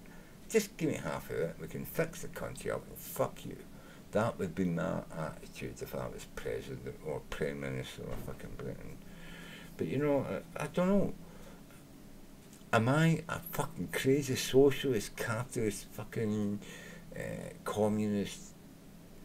What is it? What's the other word to use? Maoist? Am I a Maoist fucking radical? Or am I thinking about my country and the people that live in it? Is that not more nationalistic than the fucking shit you hear from Trump and these bastards that we've got elected in your fucking country? Yeah, I'm sorry. I've just got to say, I've got the best fucking plan. I can fix this shit. I'm not the only person who can fix it, but I seem to be the only person at the moment who's talking about a fix for the fucking problems, the ailments of the Western fucking world. Yeah, it's fucking disparity of fucking productivity and finances. We worked fucking hard for the last 20 years. Fucking hard. Every single person, every fucking country in the world, in the Western world, you know, France, Germany, Britain, America, we have worked our fucking asses off, right? And all the money has went towards that 1%, 0.01% at the top. They own more of the resources in cash than 90% of the rest of the population. How is that fucking fair? How is that fucking fair? I don't give a fucking balls if you believe in fucking God or fucking Satan or... No, fuck you. I don't give a fuck, right? Fuck you, just fucking think about it, right? 0.01% of the fucking population owns more money than the other lowest 90% of the fucking population, who have been working their fucking asses off to make those billions for those fuckers. And we're still not getting a fucking living wage. We still have to ask the government for fucking social security. And then they keep beating on about, let's cut social security. Yeah, let's cut social security. Let's give everybody a fucking wage rise of a fucking £1 million. Let's give every single fucking person in America, Britain, France, Germany £1 million fucking pound and live off the interest of that £1 million pound. Let's do that. Let's do that fucking shit. And let's have us work where we feel like working. You know what I mean? You could write it into the clause that, you know, you need to actually work. You need to have a job. You need to work at least 9 months of the year. 9 months. That gives people 3 months they can take off and go and do anything they fucking want. You know what I mean? You could have some way of making sure nobody take, no, the whole world, the whole country doesn't take the same 3 months off. They're not going to anyway. Some people want to go on a fucking skiing holiday. They want their month off, you know, a month off at Christmas. You know, they're going to want a month off in the spring. Other people just want, you know, well, my kids are off at fucking summer. They've got 9 weeks. I'll take 2 months in summer and, you know, 2 weeks at Christmas and 2 weeks at Easter. You know, that people are going to, it's going to work out, man. I loved working. I never took holidays. I was happy to work and get double pay and a day in lieu. Double pay and a day in lieu. I'm getting 3 days' wages for 1 day's work. I was happy to do that shit. You know what I mean? I worked my fucking ass off, right? Am I a millionaire? No, I'm fucking not a millionaire. Should I be a millionaire? Yeah, I fucking should be a millionaire. Should these billionaires be billionaires? No, they should be, you know, multi-millionaires maybe, but not billionaires. We should have taxed the fucking shit out of them to pay for all us to fucking, you know, have a fucking decent life. What the fuck? You can't see that? You're a fucking moron? You think that's fucking terrible that we're going to tax rich people? Really? What? These rich people have done something spectacular other than fucking inherit it from their dad who did all the fucking hard work. Remember, most of these millionaires and billionaires didn't make the money themselves. They didn't. They inherited the money. And then and the businesses that made that money, and then just left it running. They hired people like me to come in and sort the fucking problems out, and paid them shit fucking wages. They paid the nice ones, they paid the ones who were beautiful and had perfect teeth and talk, rather than doing work. While I'm doing the fucking work, some wanker in there talking to the fucking boss saying how great it's got. He's going to get help. I'm going to finish the work, do the work, and then I'm off for another contract. That cunt's going to get a fucking company fucking contract. He's going to be a fucking middle management motherfucker. You know what I mean? He's done none of the work. He's just, like blonde hair, nice teeth, blue eyes, no glasses. Gets on very well with the boss's daughter, all that shit, you know what I mean? Yeah. But that's life. I'm not saying that's not the way it should be. I'm just saying it pisses me off that that's the way it is. But that is the way it is. And to be honest with you, I'm happy fucking working rather than fucking dealing with the boss's daughter who's a fucking complete cow anyway, you know what I mean?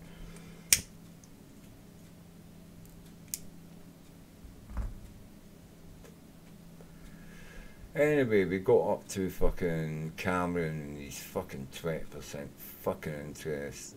And before 25th generation, Labour claimed that the Criminals would raise VAT to 20. And that was the plan. They were going to add another 2.5% on the VAT, but they didn't get elected. And Cam pledged in the House Commons that VAT would not be increased. He didn't actually pledge it would be increased. He pledged that there was no plans to increase VAT. But if you remember, I think, in response to the Senate VAT reduced blah blah blah, this and that, Senate VAT 70, and they're not Conservatives raised VAT if they get in power. Yeah, you see, there were reports that Conservatives would raise VAT if they gained power. The party denied plans for such an increase, but refused to rule one out. For the 2010 budget.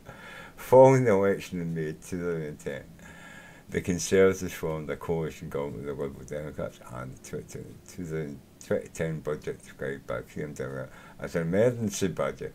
Chancellor Joe announced that the standard rate of VAT was raised from 17.5 to 20%, and then, Labour claims it was raised and Osborne repeatedly refused to deny the claim. You know what I mean? If they were re-elected, and Osborne repeatedly refused to deny the claim, on 25th of March, Cameron pledged in the House of Commons that VAT would not be increased. You know what I'm saying? It's like, yeah, you can pledge all you fucking want, but we know you're going to fucking raise fucking tax, because this is the thing is, but I don't understand this, right? The Labour government got the name of the tax and spend. Every single time a Labour government came in, they looked at the coffers, and instead of giving tax breaks to the rich, they built housing, they built a motorway, they built schools and hospitals, right? The Conservatives says, yeah, tax and spend. But it's the same taxes as what they were going to be running, except the Conservatives come in and raise taxes every time they get in. But the reason they raise taxes is because they've got to do exactly all the things that Labour Party are going to do, but they also want to give a tax break to the rich. If you're an American, you totally know what I'm talking about, because that's what your Conservatives do. They come in, they tell you they're not going to do this, that and the other, and they come in and they do it. They raise your taxes as a working man, they give a tax break to the rich because you've paid for it because they've raised your taxes, and then they breeze through to the next election. This is what the Conservatives, why Labour is the tax and spend party? And by the way, this is not a weird thing. It's not a thing I've just made up. In our country, Labour, the Labour Party, is known as the tax and spend party.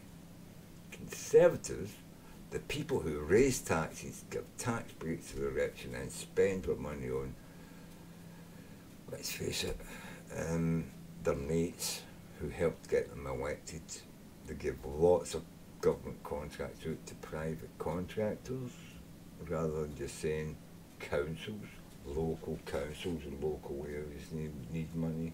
No, we'll keep all the money and we'll tell you who gets it. And then when the council was running out of money, it's like, oh, well, it's because you've got, the schools are too good, you've got too many teachers, you have to sack some teachers, sack some nurses, shut a hospital down. You know, that's what you get for the Conservatives. They cut the things that the actual people who live in the country need and give tax breaks to the rich. That's what you get in America. It's a very Reagan idea. If you don't believe, you can look up Reagan and the Iron Lady.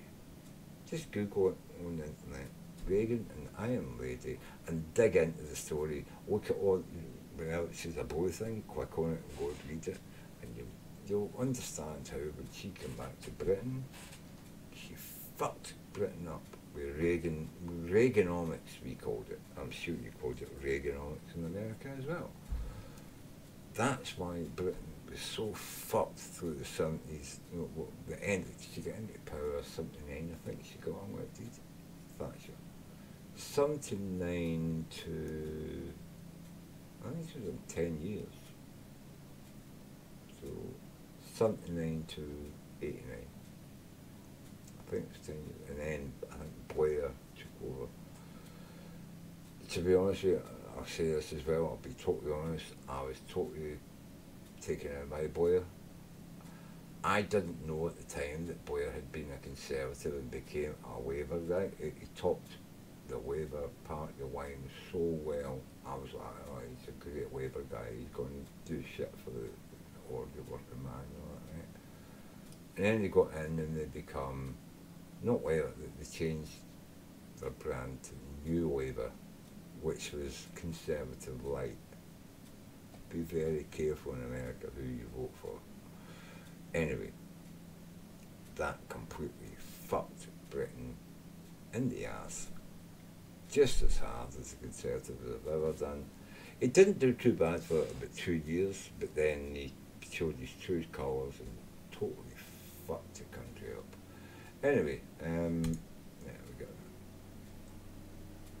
So that's a quick historic rendition of VAT in Britain from the war, the Second World War, till today.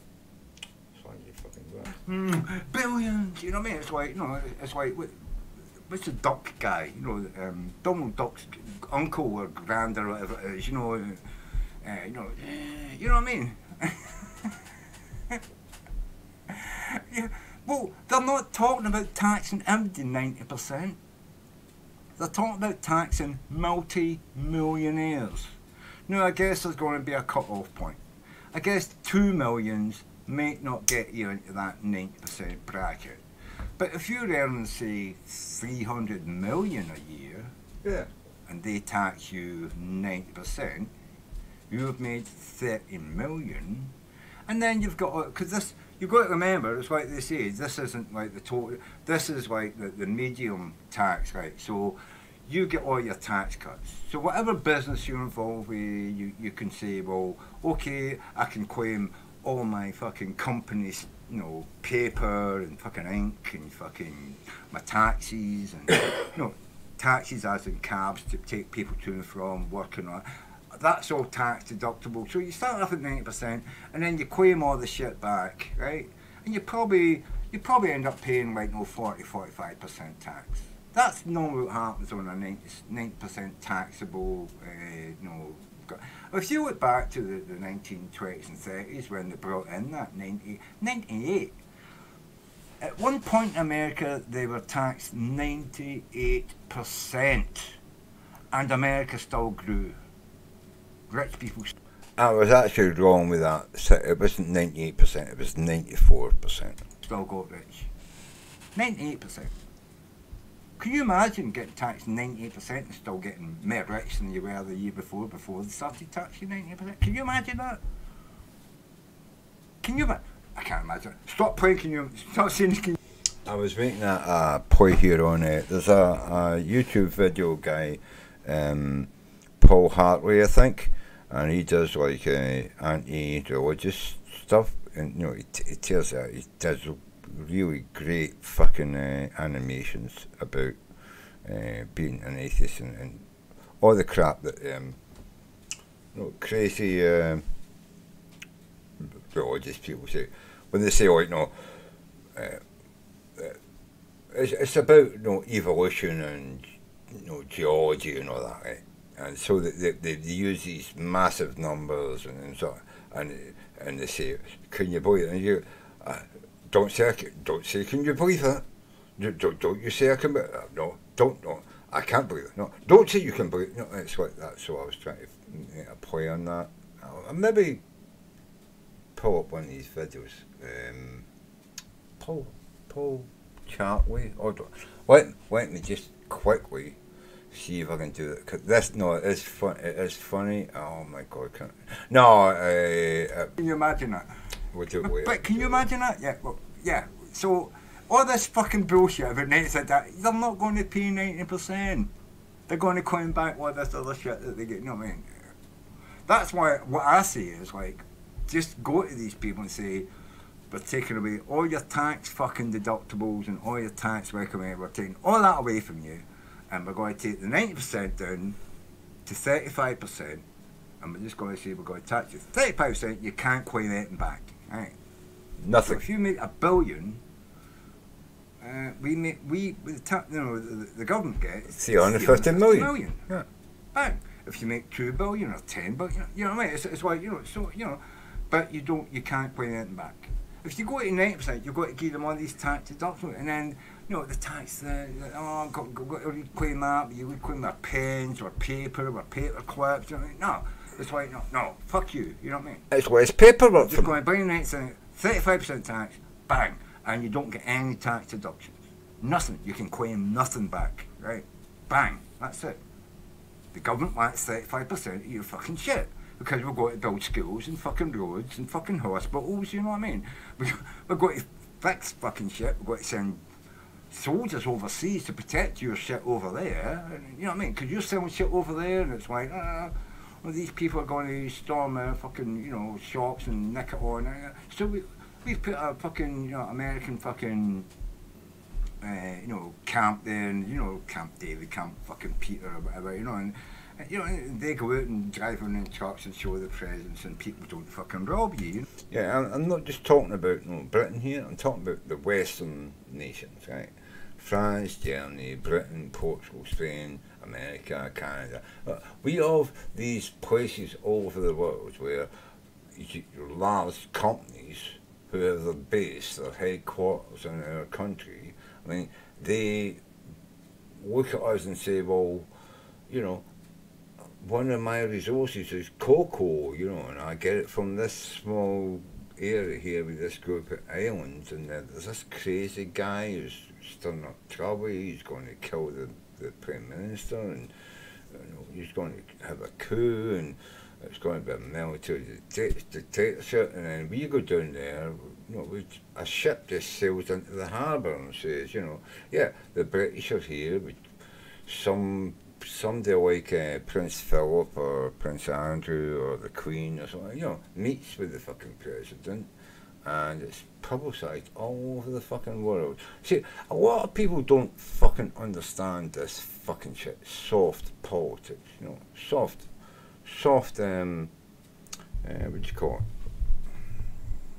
You know, like, going down there with a bomber and bombing somebody, taking a fucking flat top down there with, you know, 30 fucking helicopters with 300 Marines and invading the place. That's hard, right? That is hard politics. That's hard force, right? You go down there and, you know, a ship pulls into the harbour, the Queen or her son gets off, you know, and he goes in and meets the Prime Minister, and it's publicised and filmed and shown all over the world. Those motherfuckers who are thinking of, like, you know, taking over, it's like, oh, fuck. Well, no, it's not just him. the British are going to come in and support them and kill us all. It's like, yeah, maybe we just try and get elected, you know? Maybe we can poison the fucking voting, you know? So they try their sort of tactics, and it's up to us to try to actually get back against them, you know what I mean? So that's something a lot of people don't understand about why Britain, although it's a tiny little, Britain's like fucking that size, right? Britain's that size, and the world's the size of this fucking room, right? And yet we hold sway over, still over, I think about 18-20% of the world. We're 1% of the world, we hold sway over 20%. America, on the other hand, is like fucking 7% of the world and holds sway over like 9%. I mean, Britain holds sway over more territory through soft diplomacy than America can be all its fucking 22 fucking flat tops. You know what I mean? Because you don't understand how to talk to people. You fucking don't understand, right? And Trump knows fucking less than anyone I've ever seen in charge of America. Less than anyone. He's a fucking retard. I would rather see a fucking Mongol fucking kid in charge of America than fucking Trump. But I'm probably going to get fucking lit about that. Fuck you. I'm fucking right, so fuck you. Fuck off and prove me fucking wrong, you cunts, right? Anyway. Let's just get on with it. Britain, soft power, we understand that. America, hard power, don't understand anything else. Trump doesn't understand power. Doesn't understand anything. He's a fucking...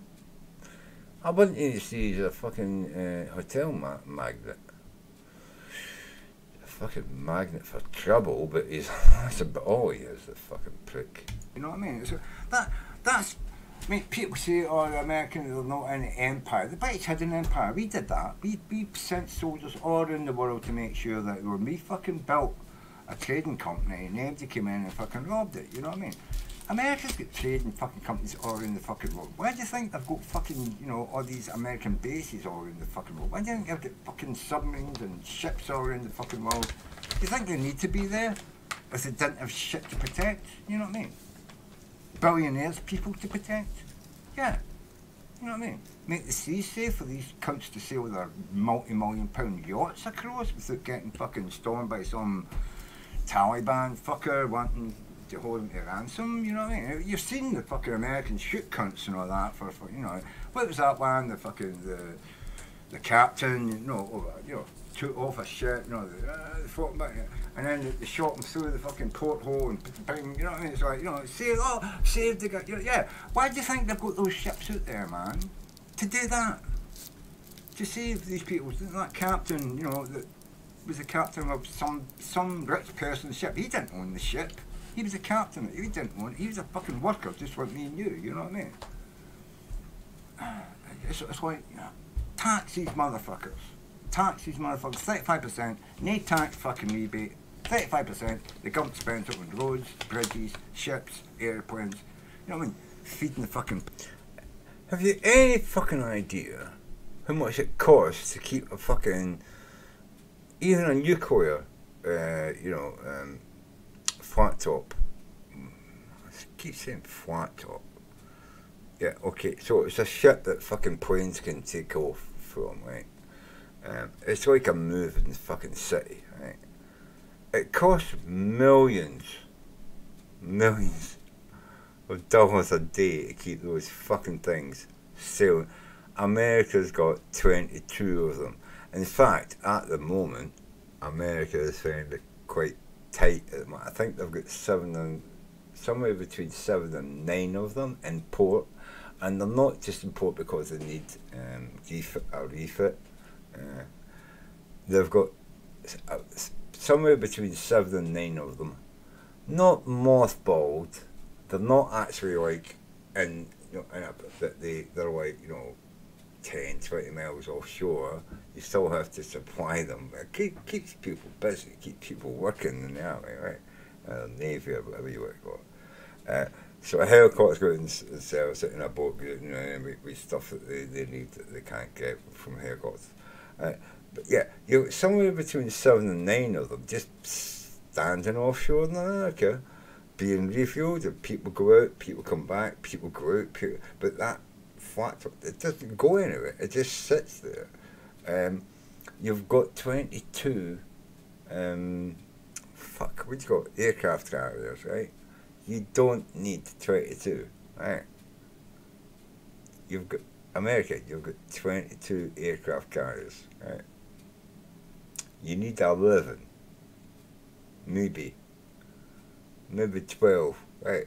9 of them are dotted around the American coast, just sitting there, being recrewed and refreshed, you know, right? And don't go anywhere. Occasionally one comes in and, you know, it's like, I need a refix. I've been out at sea for fucking a year and a half. And, you know, don't get me wrong, the sailors aren't on the ship for a year and a half. Anywhere in the world, America has got, you know, these ships, right? There's American base somewhere. This is pretty much what the British used to do, except weird, like, you know, wooden ships, and the people we had as sailors weren't always like British. Well, but they soon learned to speak British. But we would stop off on an island, you know, a couple of people would die of scurvy. We'd stop off on an island, get fresh water, get some fruit, and steal a couple of natives. You know, just press gang them, you know. Yeah, we've lost a couple of men, we need you, right? Yeah. And eventually, over like a year or two, they would, because these ships, the wooden ships from Britain ruled the world, ruled the waves, right? These ships, in a way, they were gone from Britain for like 5, 8 years. Can you imagine that? You get on a ship, right? I'm going to work, love, I'll see you, and you don't come back for 8 years, right? 8 fucking years, right? And you come back and it was like, okay, she might have been pregnant when I went away, but you come back and she's got 5 kids, and it's like, well, the oldest one's probably mine. Yeah. Oh, yeah, the oldest one's probably mine. But you know what? I love her. She's taking good care of the house. It hasn't burnt down. And, well, I've got 5 kids to feed the chickens. And, yeah, clean my shoes and shit. Yeah, I'm pretty happy with that, you know. I just wish I knew if that first one was mine, because I'm going away in about 4 months for another 8 years, you know what I mean? You know, can you imagine the wife back then? I mean, people think fucking life is fucking shit hard now, man, because, oh, I've got to drive all the way to fucking Cincinnati, and now I've got to work all week and go back to see the wife and kids at the weekend. Do you know what you don't have to worry about if you're doing that? You don't have to worry about your girl being pregnant and it maybe not being yours. If you're away 8 years and you come back and your wife's got 5 kids, you're thinking 8 years, 1 a year. Well, she didn't save my sperm up and put it in the fridge, so who the fuck's kids are these I'm paying for to feed? You know what I mean? I mean, is it a gypsy fucking tinker, or is it the guy next door who's just waiting for me to get on the ship and go away again? Do I need to go through and cut his balls off? Or is it somebody she met at work, you know, her boss maybe? Oh my God, have they all got red hair? No, I don't see any. Oh, he's a ginger, so yeah, it's definitely not him. So, you know what I mean? You're going to be, you know, don't get me wrong, right? If I was away for 8 years going back and my wife's got a couple of kids, and I'm like, well, I couldn't have been their father, I'd be like, do you know what? I was away fucking 5 years, 8 years, it's not her fault. You know what I mean? I've been shagging fucking shit all over the fucking world, you know what I mean? I can't expect her in a small village not to be sucking some cock or taking it up the ass occasionally, you know what I mean? Anyway, I just wish she'd taken it up the ass a bit more and didn't have so many kids that weren't mine. Anyway. Yeah, I know. I'm fucking horrible. I can't help it. I'm just thinking, can you imagine back then living that kind of life? You know what I mean? You sign up for the Navy and you end up going to Australia, sailing around Australia. I mean, the quickest journey you could do at the time you could do it is like 2 years. But then your captain says, oh, well, we want to go and walk south and see if there's any more islands, and then you discover New Zealand. He gets all the fucking claim. You know, he's in the fucking history books. He discovers Australia. Your name is not even in there. You know what I mean? It's like, yeah, and several crew members. That's it. You know, Captain Cook discovered, and several crew members. You know what I mean? I mean, I think that the doctor's name is mentioned. Maybe, you know, I don't know, it wasn't like sub-commander, but you know, he was the captain, and you had the first officer, maybe a bosun's name, a doctor's name, and several crew members. You were just a crew member, your name's not in there. You've been out there 8 fucking years, you come back, your wife's got fucking 5 kids, and it's like, well, we discovered Australia,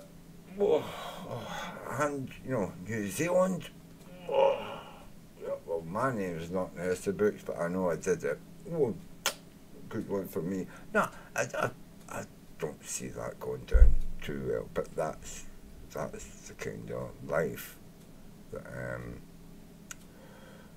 the Royal Navy had. And by the way, if you fucking fucked up on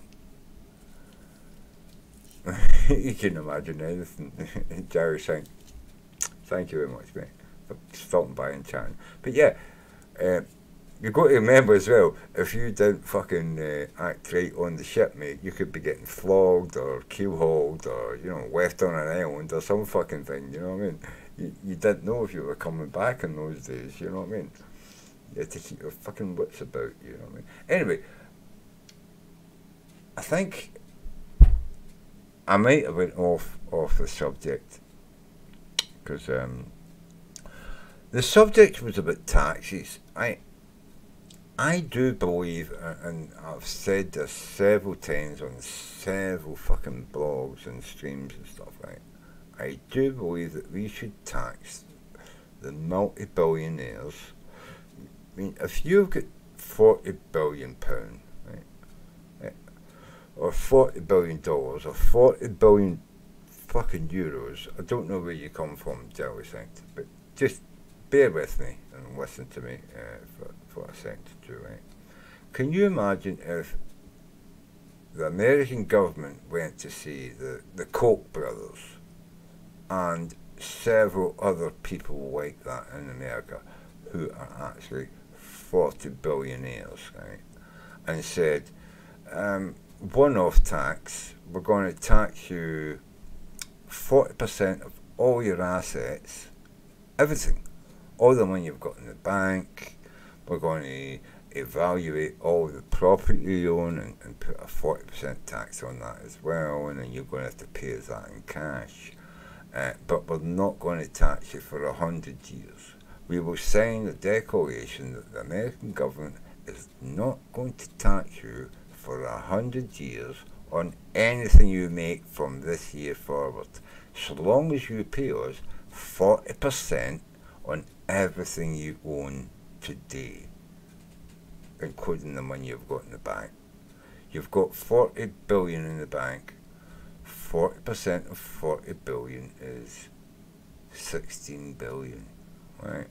So you give us 16 billion, and you own lots of oil wells and stuff, we'll call that, you know, another billion. So give us 15 billion, we won't tax you for 100 years.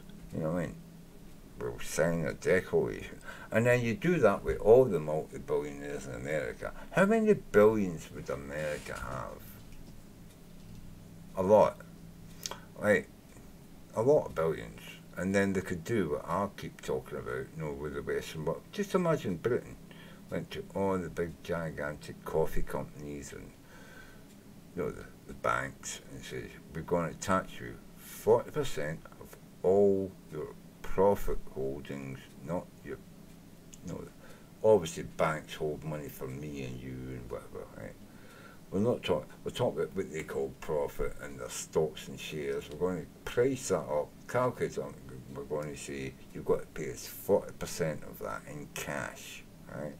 And then you don't pay us any tax for 100 years. Yeah. You know what I'm saying? You can imagine Britain saying, right, no, doing that, and then they get like, no, I don't know. I suppose America's got, you know, it's going to be like 16 billion in America. It's going to be like 3.5 billion in Britain. And France is probably going to be like 3 billion, 3.5 billion. Germany, maybe 5 billion. No, and then the British government, the German government, the French government, the American government all just turned around and says, you know what, we're going to give every single citizen in our country, every registered voting citizen, we're going to give them $1 million, dollars in Britain, £1 million in France and Germany, €1 million. It's going to be put into a bank account and held in trust for them, and they won't get any money this year, so it's got to stay in the bank for a whole year without them accessing any money from it, right? They can't. It's got to be, but they know they've got £1 million in the bank for a whole year, right? They can order stuff. You know what I mean? They can go to like the guy doing those, I want you to make me like a wig or a pair of leather trousers, or the gardener guy doing the road can come down the garden and I'll pay you next year, I'll pay you double. I'll pay you double next year if you'll do it now and let me pay you next year. You know, the way you do with a car, you know, you can go to a car company and say, I will buy that car off you, I can't pay you monthly, but next year I'm going to have like £90,000, I'll pay you off in one lump sum in 12 months. You know, so can you imagine the difference in the Western world if Germany, France, Britain and America taxed billionaires for billions and then just gave every single tax-paying voter in their country £1 million? Can you imagine? I mean, America, there's 320 million people, say, right? If you taxed somebody like 40 billion, right? Just say, like, just that one, the Koch brothers, right? If you took the Koch brothers, they're worth about 40 billion, right? If you just tax them 40%, that's $16 billion. 360 million people. You've got 16 billion. 16 billion. You take 1 billion, and then you take 320 million off of that. You're still what? 680 million. No.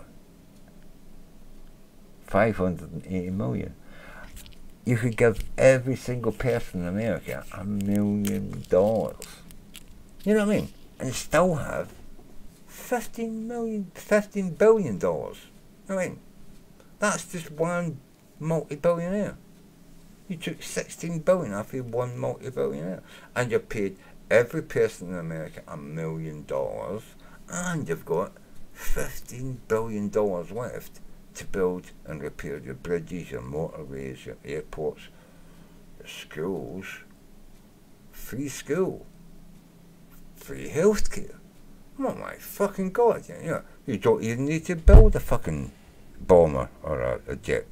You know what I mean? Or, you know, just you know, and they're going to employ people to do it. The economy is going to go. You know, it's like to put a flame under it, man. You're cooking on gas. Britain, 65 million people in Britain. We only need to tax a billionaire. We only need to tax a billionaire, 65, not a multi-billionaire, you know. Say there's a billionaire like, I don't know, the Virgin guy, right?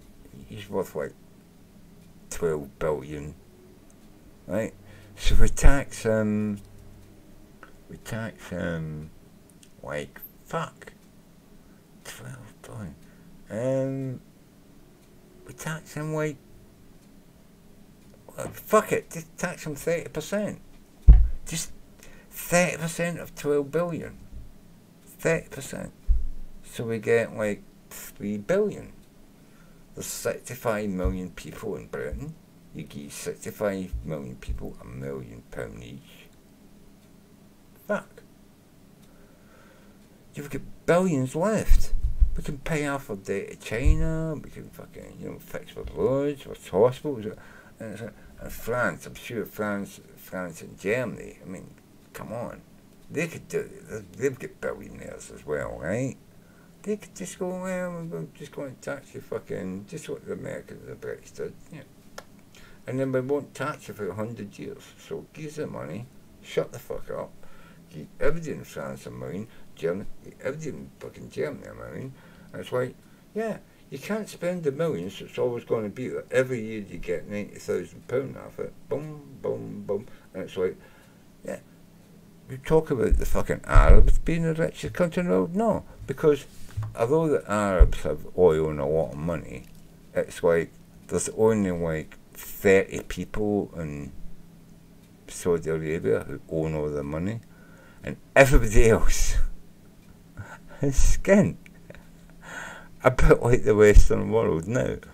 We could take that money off the billionaires and make everybody rich, and then we would be the fucking envy of the fucking world. We could start a let's get rich quick fucking scheme for the whole world. Just tax the fucking rich motherfuckers and give everybody else their money, and then let us fucking spend some of that. Because if I'm spending money on a new fucking garden or a fucking shed at the back, or, you know, a pair of leather trousers, hand stitched, I always wanted. The hand stitcher's employed. She's probably down there stitching fucking stupid leather fucking little pad things for fucking, I don't know, fucking, you know, booties for fucking dogs and shit when she wants to be fucking stitching fucking, what do you call it? What's that fucking movie? You know, with the big long leather coat. She wants to be making leather coats and leather hats and fucking whips and shit, you know. And she's stitching fucking dog booties out of fucking rubber because, you know what I mean? But she wants to work a leather. If she's a millionaire, we're all going to be booking, give me a leather fucking jacket, you know, getting me, you know, I want leather trousers, I want a new pair of leather handmade fucking shoes. Everybody's going to be employed, but all going to be like, oh, you pay me next year, no problem, tell the bank, tell the electricity company, well, I'm going to be using electricity, but I'm skint till next year, but next year I'm going to be a fucking millionaire, so fuck you, either you fucking, you know, let me pay you next year, and don't take any money off me, or you can fuck off. I'll swap to somebody who will win. And people will be swapping all back and forward for electricity and gas. People will be employed doing all those telephone calls. People will be employed doing all the fucking, all the meter readings. And, you know, a boon to the economy, man. It's like the whole fucking idea seems better and better and better the more I think about it. And I can't see a downside to it. I can't see a downside to it, except more people are going to want shit than they can make. So there's going to be shit going down when I fucking phone up and book something, and they say, well, we can't do it until next year or even the year after that. I want tickets to a play. Well, the play is going to run till October, but we're thinking of extending it because we've got so many people wanting tickets. We might go all the way through to 2022. And it's like, yeah, April 2022, that's the earliest ticket we can get. You know, it's like, well, I either want to go and see these fucking people do that play, or as I said, you know, I'm going to go and watch a different play. So now I said, yeah, no thank you, I don't want tickets. So now, because it's so long, I'm away thinking, what other plays or whatever. And it's like, million years, you know, I want a yacht. Yeah. You go to the fucking yacht fucking factory, and the yacht factory says, well, we're booked up. And they go, well, I'll go to another yacht factory. But if all the yacht factories are booked up, they're going to have to open a new yacht factory. That means people get employed making fucking yachts. Good wages. While they wait on $1 million fucking dollars. I'm just saying, brilliant fucking idea is what I think. Brilliant idea. Anyway, I don't know. Well, there shouldn't be any poor. Let's give all the poor £1 million each. And then they're not poor anymore. And then if they spend their fucking shit and, you know, run out because they drank it on poor fucking cheap fucking wine, you know what I mean? I suppose the cheap wine companies are going out of business, because if you give people £1 million, they're now going from, like, you know, $50 a day to $300 a day. They're going to be moving up to like $9 a fucking bottle of wine rather than fucking $3 a bottle of wine. They're going buying good stuff, you know what I mean? Yeah, I want my government to do that. Just tax motherfuckers, you know what I mean? 65%, motherfucker. You know, give me $1 million and let me drink fucking 12-year-old scotch every fucking day. I'm fucking totally up for that, you know what I mean? Anyway, right, so what is he going to say? So they're responding to a brief comment by Julian Castro, who is not proposing a 90% tax rate, let alone a 90% tax rate. It was a marginal tax rate on the wealthiest. Not AOC. It's higher than what she was saying. But regardless, we'll talk about it anyway. So again, they're being dishonest. They're saying it is a tax. Why should you work if they're just going to take away all of your money? Well, of course, virtually no one watching Fox and Friends that day makes $10 million a year. It's probably a couple of businessmen, maybe.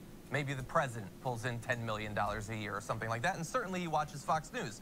But it is deceitful to the extreme to imply that that would ever affect the regular person watching Fox News.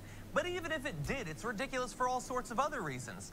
The idea that the rich would not work hard if they were taxed at 60, 70, or even 90% is not just ridiculous hypothetically, it is disproven by American history, because as we pointed out many times, the tax rate was over 90% on the wealthiest individuals for a period. It was 94% for a brief period. For a longer period, it was 70, 80%. Okay, I said 98, it was 94. Right. Somewhere around there, higher than what Alexandria Ocasio-Cortez was pushing for, but it existed for literally decades. And not only did the rich work, not only did they show up, but they produced economic worth, value for the country and for themselves, the likes of which America and indeed the country, the world, had never seen in world history. So we don't need to hypothesize about whether Bezos would still show up in the morning if his marginal tax rates were higher.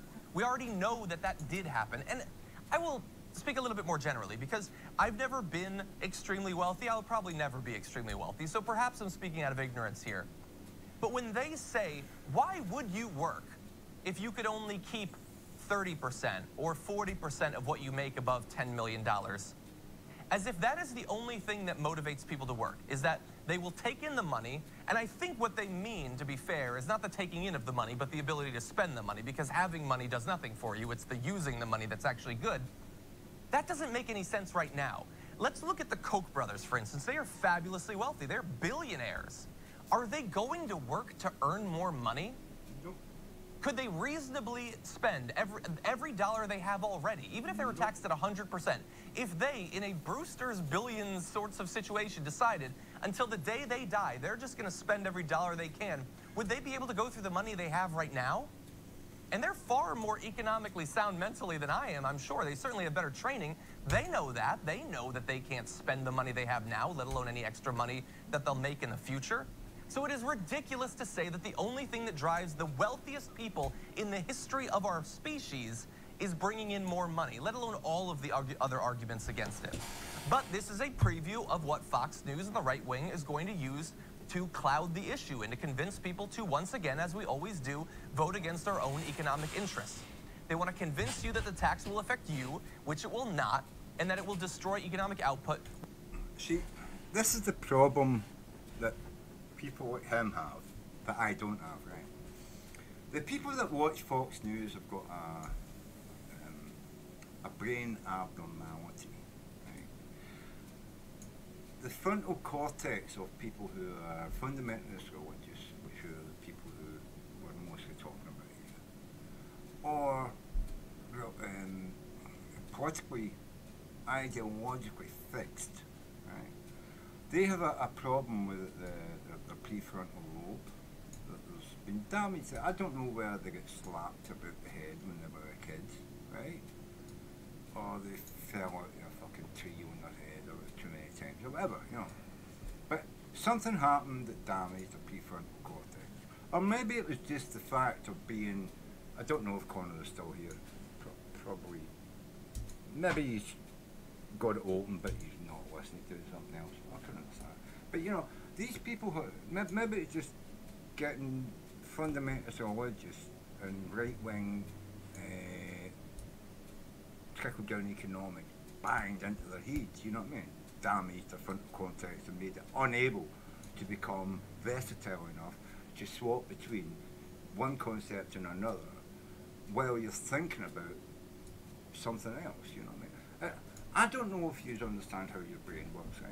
But your brain's not working on like one thing at one time, right? While you're thinking about something, your wee brain is, you ever notice that? You're thinking about something, your wee brain is popping, you know, suddenly another thought comes into your brain, you know, and you're saying, oh, that's not to do that thing. You never get that, you know, your brain is multi-level tasking, you know what I mean? Your brain is multitasking. All the time that you're thinking about fucking shit, it's thinking about other stuff, right? So, the problem with fundamentalists and deeply religious and deeply fundamentally political people is the frontal cortex can't do that swapping back and forward. They get a fixed idea and they're laser beamed on that idea. And no matter what they hear, they're looking for reasons and ideas that support that one idea. They never actually say, you know what, I never thought of that, let me you know, put that in my calculations and see what my brain comes up with, you know. No, let me peruse that idea. Yeah. Like, they've got their talking points, blah, blah, blah, blah, blah, blah, blah, blah, blah. You know, they never go up and say, do you know what, let me think, you know, you could go out, let me Google that, let me find out that information. No, they're not interested in information, not interested in truth. It's like, no, I've got this fucking one thing out. You know, and it's like, you know, that's it. You know, that's what happens to these fucking crazy fucking people, you know what I mean? And that's what's wrong with the Fox News fucking people. It doesn't matter whether Fox and Friends says the rich aren't going to work out, because these people already think that. These people already think that if they're in a job earning £100 a day, right?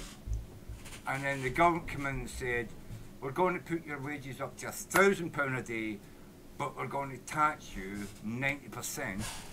These people would say, fuck that, I'm not going to go to work. Oh, I'm not working for fucking less money than what I was getting before. Because these people don't even look at it. They say, let me work that out, you know what I mean? And my boss is going to pay me 90% more, the government's going to tax me 90% more, I'm still going to give out the same money.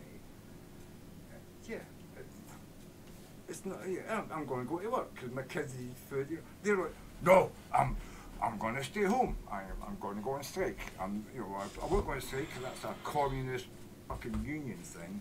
I'm just going to go and pray go and the church and pray for Jesus to help them and guide them, and hate the sin, love the sinner. You know what I mean? It's all that, you know. They wouldn't even be able to have the concept to go and fucking, you know what? It doesn't change my circumstances, but it makes the country better. That's the government's fucking job, make the country better. By making the country better, it makes your life better. When they fix all the bridges and motorways that are broken, you can get all your fucking shit across, you know, bridges that are fucking, you know, fell down. Rebuild the fuckers. Now you can cut the fucking cost of transport of shit. You're going fucking 300 miles out the way because there's no bridge there. It fell down last decade, you know what I mean? Rebuild that bridge, now the trucks can come across that bridge. You know what? Oh my god, my goods are fucking, like, you know, 20% cheaper because I'm not driving 500 miles and using all that fucking diesel, you know what I mean? You know what I mean? It's like, just fucking, use your fucking brain. Use your fucking brain with the fucking, you know what I mean? Which it will not, and which it did not when we had higher taxes than anything that's being proposed right now. But will that actually work? I don't know. I don't know. The right wing can be persuasive. It's very easy. The rest of the media often just goes along with right-wing narratives. But I can say that polling data implies that if the right wing intends to make 2020 an argument to protect the wealthy from additional taxes, it doesn't look good for them right now. An April 2018 Gallup survey had 62% of respondents saying the wealthy do not pay their fair share in taxes, a number that's been consistently in the high 50s or low 60s for the last 18 years or so. Pew found the year before that 60% of the public said it bothered them a lot, that the fact that rich people don't pay their fair share. Again, the same terminology that AOC and Julian Castro are using when talking about this. And a 2017 CBS poll found that 56% of voters said wealthy people should pay higher taxes. That is so obviously the case that the public is frustrated about the fact that the rich pay far less in taxes than they did earlier. That did you know that regularly during the 2016 election, Donald Trump pushed for higher taxes on the wealthy, even going so far as to say, even myself. He repeatedly said that especially in the financial sector, but otherwise, he said, I've heard from rich friends of mine and say, you know, we can afford to pay a little bit more, and that's something I'm thinking about. Maybe we should raise it. Over and over and over again. And then they gave the rich a big giant tax cut, which is never going to go away. And they gave the middle class a tiny little tax cut, which you don't get until sometime later this year, which actually, over the next 5 or 7 years, disappears completely. But the rich, millions and billionaires, their tax cuts are in perpetuity. They don't decline and they don't go away. There's no sunset on the tax cuts for the rich, but there's a sunset on the tax cut for the middle class. Back during the campaign, he raised that possibility. It's been gone, obviously, since he became president, and once he became president, they slashed taxes on the rich. But even he knew that if you're trying to get people to vote for you, you better talk about raising taxes on the wealthy. Now, that is going to be a part of the 2020 election. We will see if the feeble defenses of the right wing are able to stop it.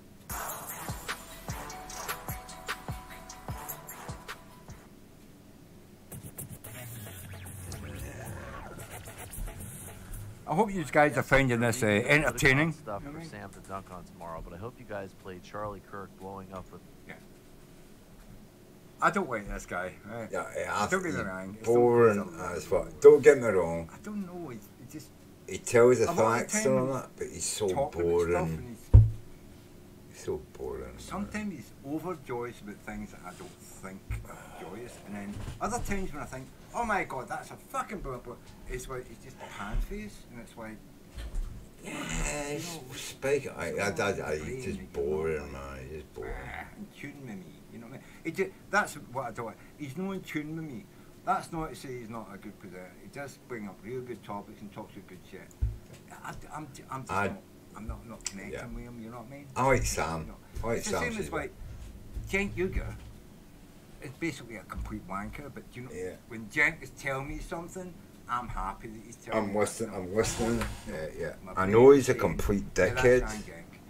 But the way he says it, Cenk gets sort of like, oh. Cenk Uygur is a complete. You know, stuff, you know what I mean? Yeah. chest beating and that. He's a complete dickhead, but I like Cenk. I don't like this guy because he doesn't present it. But I like him as a presenter. This guy, I don't like him as a presenter, but I do like. I'll be back in a minute. I need to go into that piss, mate. I really do need to have a pee. Right? I'll be back in a minute. With Hassan Piker. Sam killed it, though, as always. Cenk also beat Tucker. It was a good weekend for the left. And as always, left is best. I actually don't see any reason why we couldn't play the Charlie Kirk freaking out with Hassan and Cenk. Oh, yeah. I also sent a clip that. Well, you can't play it. I thought that's why it tuned in. Debate with Sam. Hello? Where this is actually pretty funny. Okay, stipulate that. Wait. Right, so Charlie Kirk is completely out doing political. This is why I tuned in, and now they're saying they can't show us the fucking quiz. Why? Hold on. Why don't we just scroll through this? Right? Are you going to show us any clips? Ah, right. There we go. Right. Let's just go straight to it. Right. Fuck all this. When the question goes in the opposite direction, Charlie is, he looks like he can use some milk from his mom. Yeah. Why don't you live like a socialist? Okay. Go live like a socialist. The point is larger than that, Charlie. I live like a capitalist every single day, Cenk. I live as a capitalist. Okay? I live what I believe. No. What do I do? I get charity every single year. Hold on. What's my salary? Hold on. Let's take it. Let's go. What are you doing? Take a seat. All right, no. Take a seat. No, wait, fucking rewind that. You're going to take a seat over here. My salary? Hold on. Did Hassan just call the psycho? Let's go. Charlie, what are you doing? Let's go do this. Take a seat. Psycho? Take a seat. You're going to take a seat over here. Oh, my God. What's my salary? All right. Oh, ridiculous. All right, behave, everyone. Jesus Christ. Okay. I practice what I preach. Charlie. You gotta practice what you pro wrestling. Charlie. Nerds. All right, hold on. Last point. WWF, man. You don't want to give them shit, man. Everyone, quiet down. Last point. We are funded by the grassroots of this country. You can try to demagogue it all you want. Oh. Okay. Can I finish my point? All right. The grassroots, man. Hold on. Let me finish my point. All right. We're having a reasonable discussion, right? We're here. We're talking to one another. Let's stop screaming at one another, including those of the Young Turks who obviously don't pay me enough. So. Okay, so I just want to say, as my unending emphasis on branding, that's beautiful, because I don't care what else happened in the rest of that debate. Hassan won it because the only representation you have of that in mass media is Charlie Kirk freaking out and having a bizarre meltdown, and Hassan being like, dude, calm down and sit down so we can talk. He won the debate. And then I was like, I don't know. I've seen Charlie Kirk. I'm not impressed with him, obviously, but I've never seen him have that kind of weird freak out before. But it's the whole, you're going to try to demagogue it and say that I'm not, So he... No, the whole thing is, right, this is the funniest thing. I don't know if people will see it from my point of view. But you see, my brain is able to hold several concepts at the one time. There. So I see the guy on the stage being fucking harangued by an audience member. Okay, there's the Cenk from the Young Turks. Actually, it doesn't say anything here about the Young Turks. So I did not know about that. But I wanted to see Charlie Kirk lose his shit, right?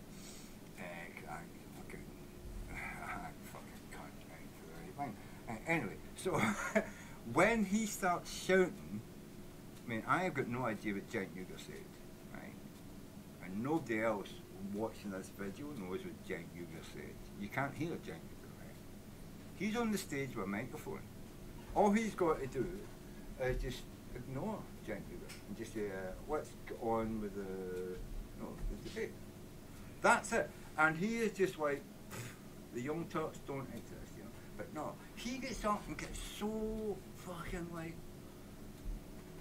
triggered, man, that he's going to start shouting at a guy without a microphone in the audience, answers to questions and shit that nobody can hear about I'll tell you what I am and shit like that and all that bullshit. And it's like, no mate, you're the guy with the microphone.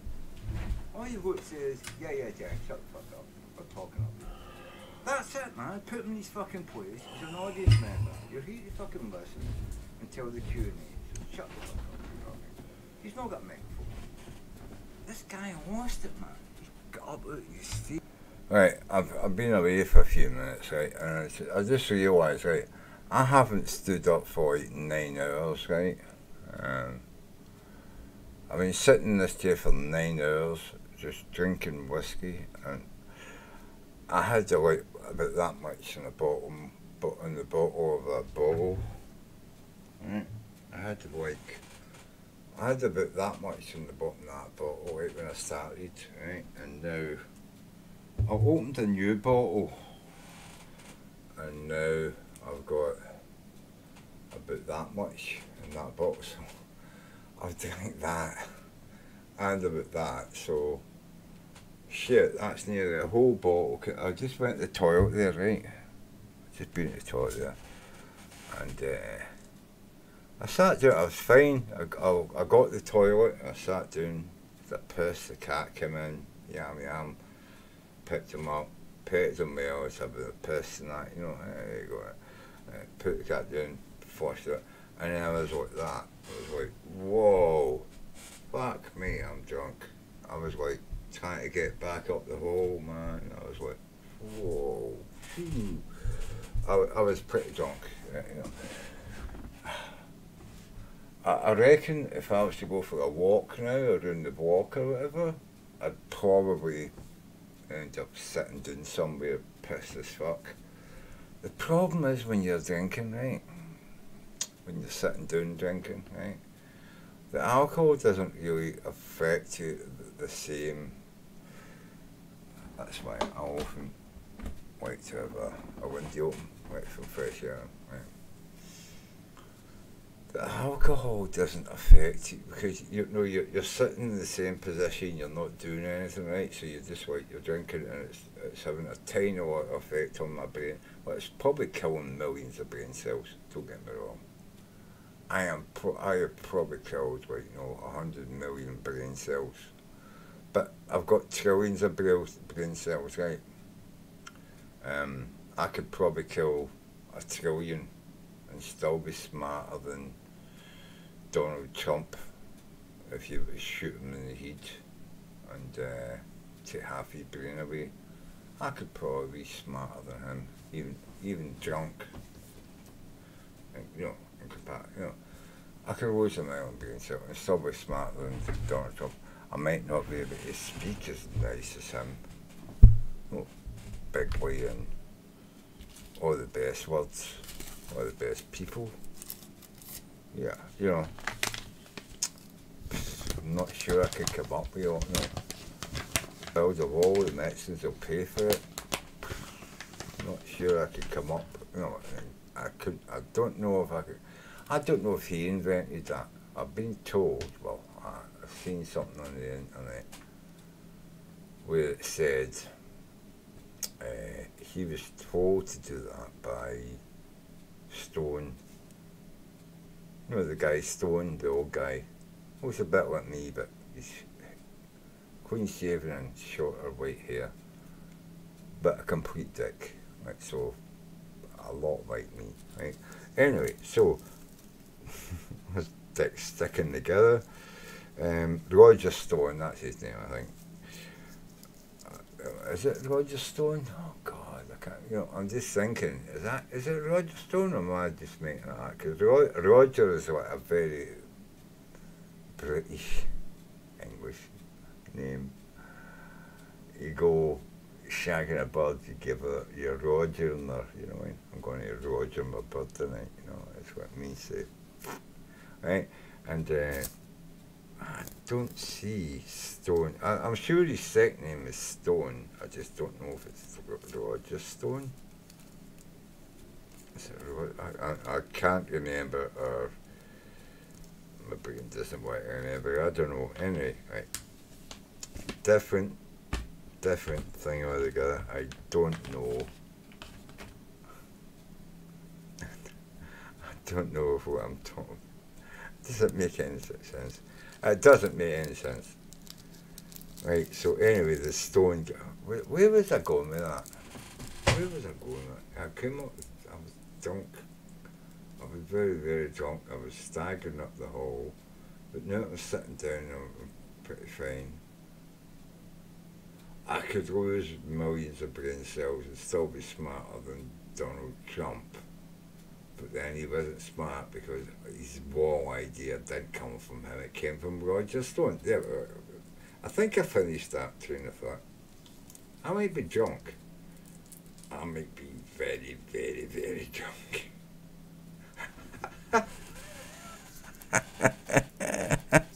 Sorry, but yeah. I just think, yeah, I'm fucking fucked up, man. Anyway.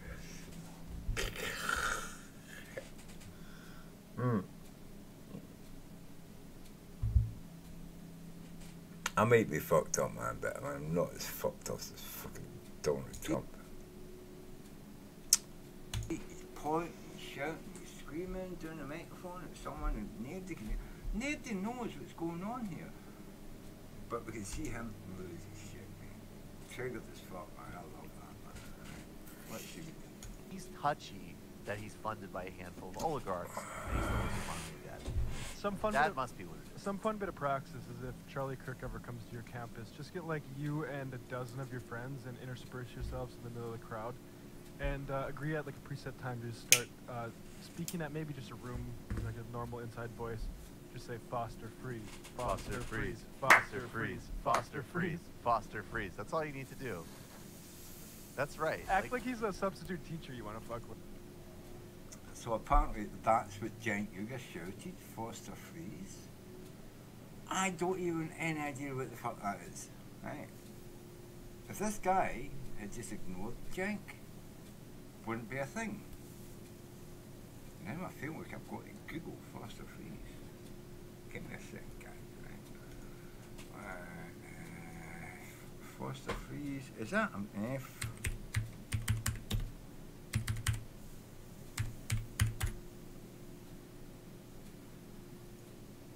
Foster freeze is fast food chain. Founded by George Foster in 46. Who owns it now? Who owns it now?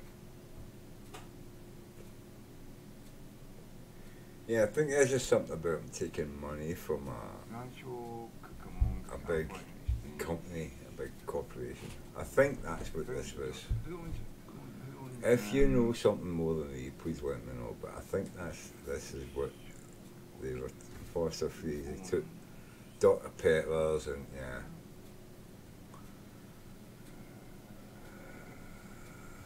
Sunshine and Happiness.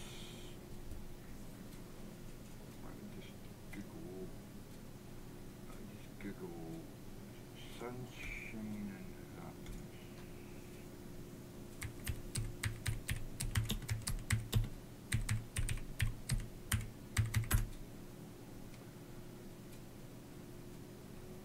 It's a song, Sunshine. Oh, what the fuck? No, it's a company. It's got to be a corporation, but because that's not a company. Yeah. Sunshine Happiness Company. Energy for Sun. Yeah. Happy Words. Ooh. The Sunshine Company. Happy. No, it's a vinyl. Project Real Happiness. Sunshine Dreams. Taken from BBC. No, that's. What the fuck? Sunshine Happiness. Bristol High School. Okay, so this is a holding company.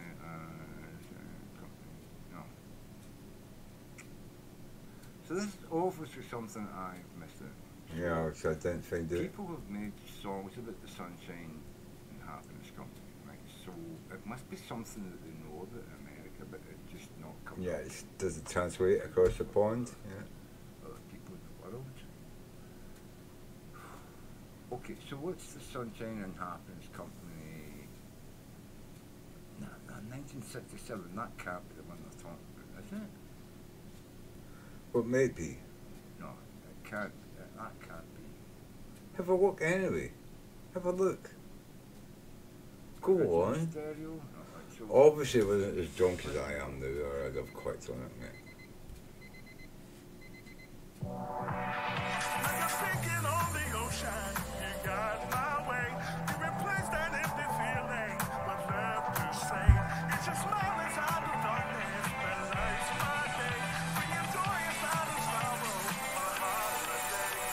a flower blooms in springtime, sweet and complete, making my life worth the living. You set me free, a ray of light you shine so brightly for all to see.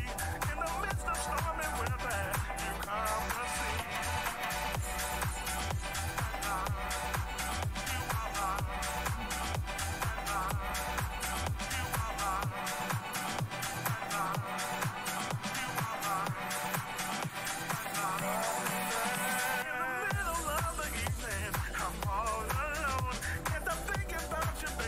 Right, I mean, this looks like it's in Italy or something, right?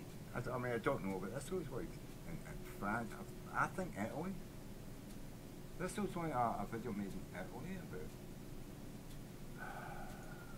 Smelly fish? Can I? Devon turns in sunshine happens usually. Right, so that's got your ass back, right? That's music. Why is it? Oh my fucking search. What was it I was fucking searching? Fuck. Go back, go back, What go back. I was fucking searching. Frosty freeze. Frosty freeze. Yeah, so what was it I was searching? I'm very drunk, but I know it was Frosty freeze, man. What was it that was shooting? Oh my, if I could just go back in time and just tell them Frosty freeze. Like a normal inside voice, just say Foster freeze. Foster freeze. Foster freeze. Right, so Foster freeze.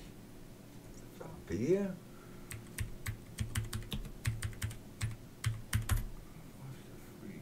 Foster freeze. Foster freeze is white. No, that's energy. Yeah, but Foster freeze. Foster freeze.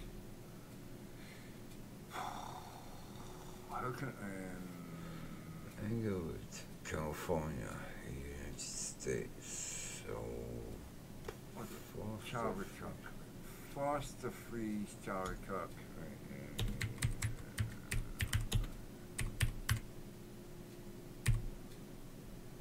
Cook.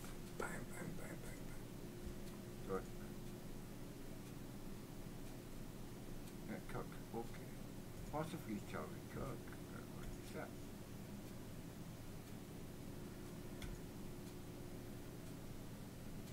Charlie Cook, found on Turning Point, USA, Arms Longer.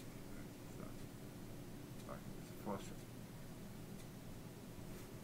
Yeah, he's backed and funded by Foster Freeze. Foster Freeze must be owned by a big corporation. Yeah, okay, I get it. It was follow the money. Talk more on campus, Turning Point. Oh my God, this guy, man. I was wondering who he was on stage with Trump. Yeah, he was on stage with Trump the other night when I did my video. Hold on, right. Right, hold on, right. I did a video the other night, right.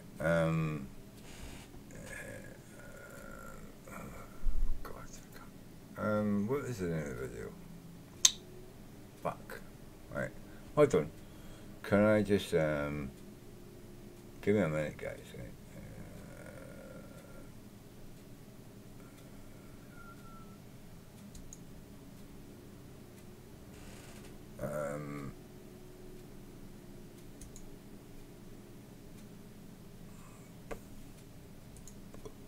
Let's jump to something else, right? This was my. I'm live now, but that is right. He's here. The guy is here.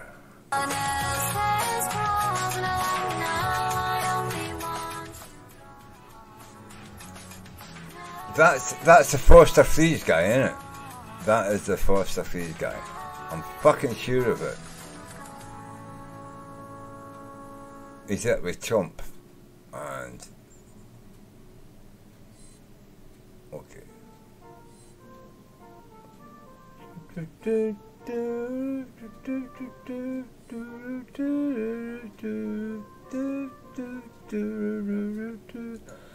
Right.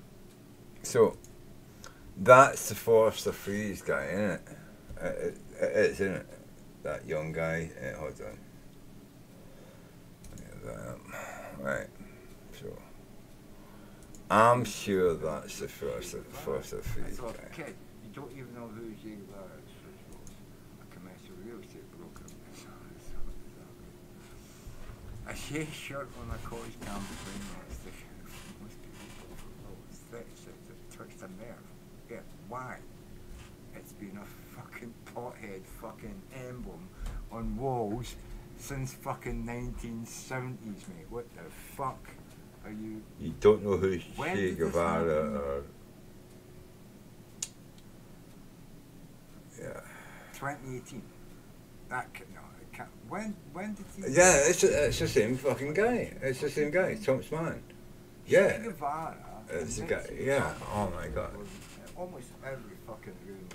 Give me a break, guys. Don't jump on it because you know. I mean, I don't know why this kid's getting fucking. He's 36. He's not a kid. Fucking what the fuck? Okay. What's he saying about? Oh, he's got more young people to do embracing social media. Oh, come on. These people don't represent socialism or Marxism. They represent the fight to free the people from the oppression of their masters. That's, and a lot of people in America think their government are dominating them, even in the right wing. But I don't know what posters they've got on the wall. Is it Ronald Reagan? I don't know. Right? So, what are the right wing posters? When you go into like a right wing college kid's bedroom, right? What posters have they got on the wall to represent the domination of the upper class to suppress the right wing worker, achiever? You know what I mean? Who is it suppressing you? Is it Mitzi Tongue?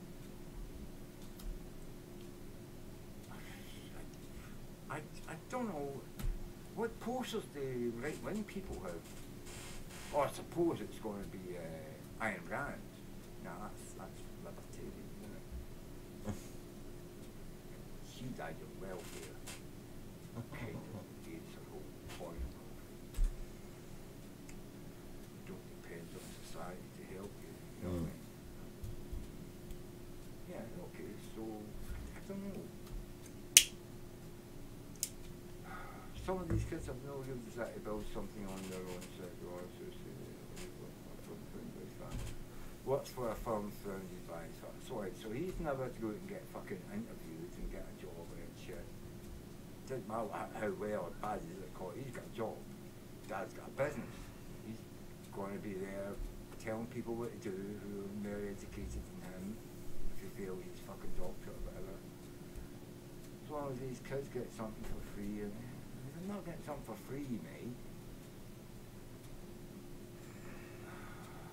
Take care of what they don't know is a role that works out in a social policy, as we call it. No, we don't have extreme poverty in Britain, mate.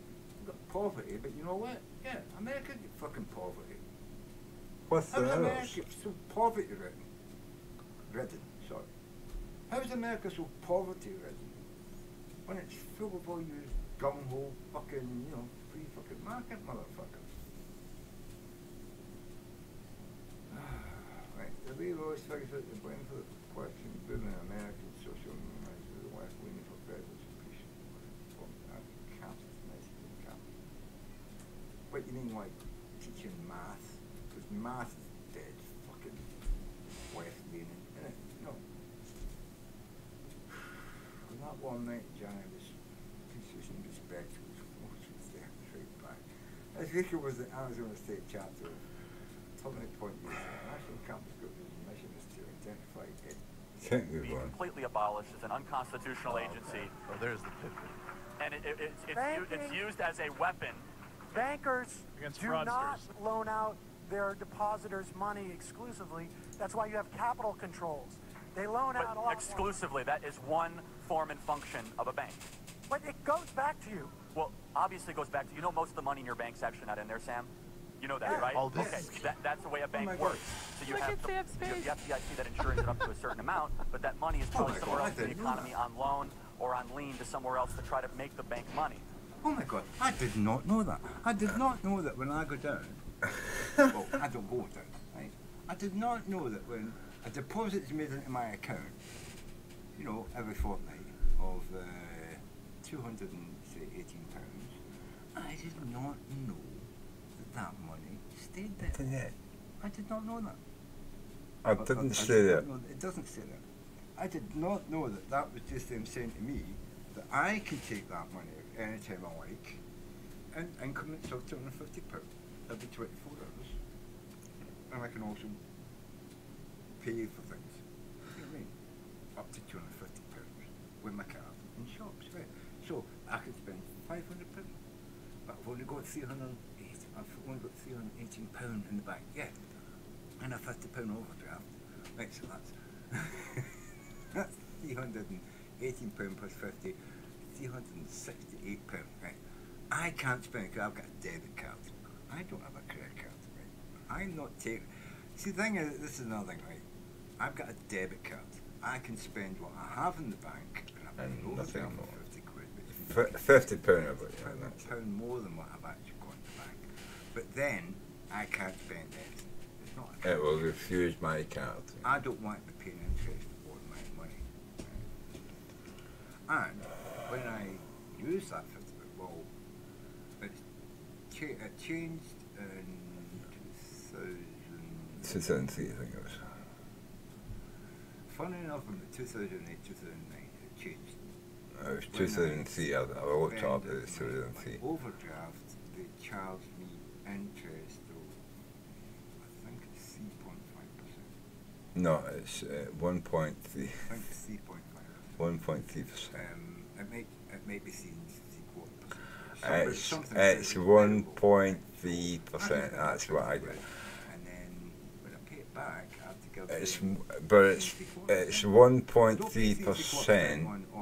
I only pay £3.75 on £50. 1.3% per, I think, per month. What's out at I don't mind paying 12 times 1.3 is 12. I do not. What I 13. fucking be objectionable to is having a 14, fucking credit card. It's about with a bonus 16% interest per and they annum, charge me something like that, you Or know. fucking 40 or 2,000. No, it's about 16% interest or just on that £50, That's worse than and it doesn't matter Once that's used to if I make it to what, for 50 pence or a pound, they charge me 1.3% you know what I mean? on the They may come and £50. break your leg, So you I know what might mean? as well spend the But whole not when £50. they charge you Yes, two yeah. fucking thousand It's a weird percent. thing. In Like the, a payday fucking loan motherfucker will, you know what I mean? I looked it up, and yeah.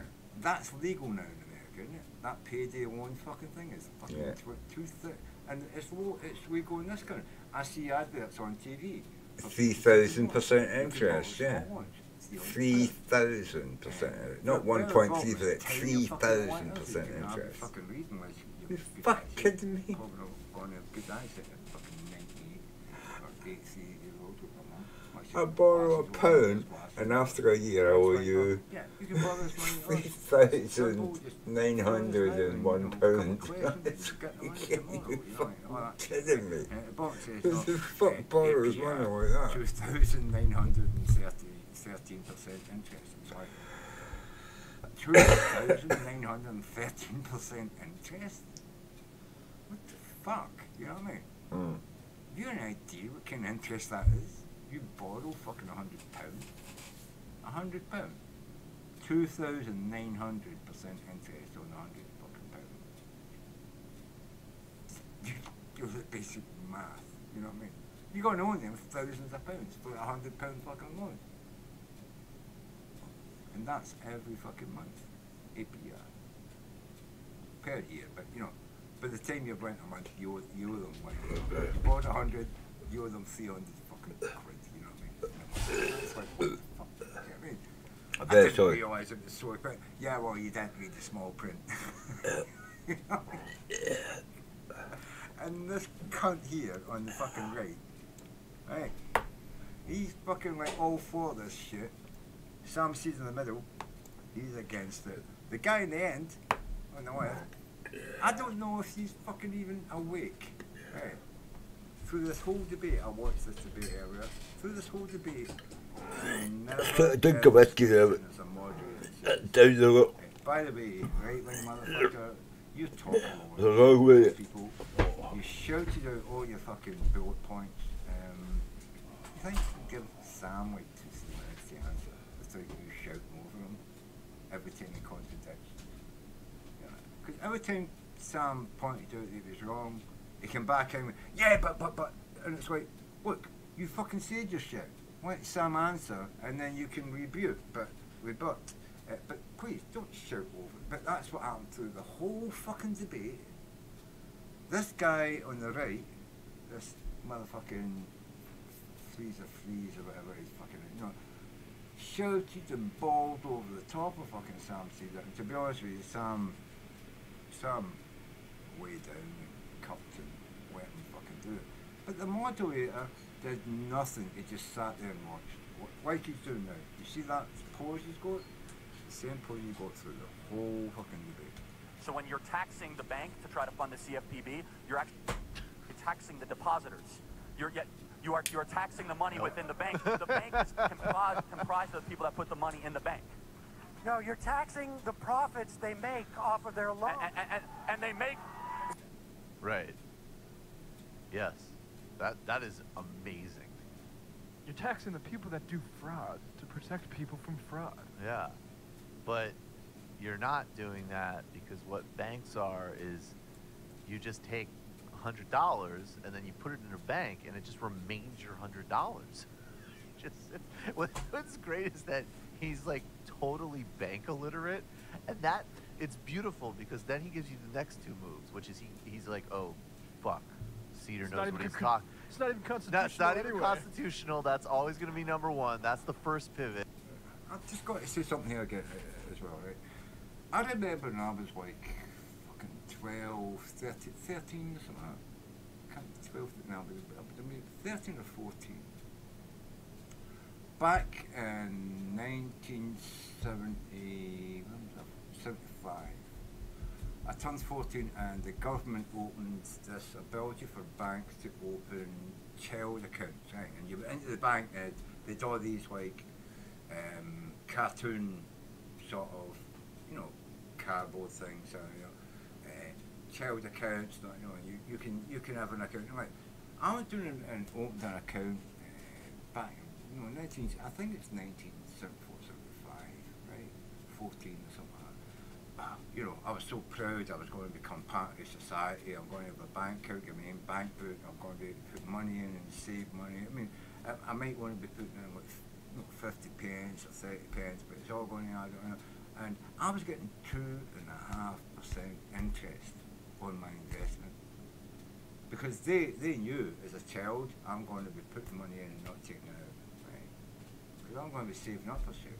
I'm going to be saving up for a bike that's going to be like 150 quid. I'm putting like 20 pence or 30 pence in a fucking week, you know what I mean? It's going to take me like fucking 10 years, you know what I mean?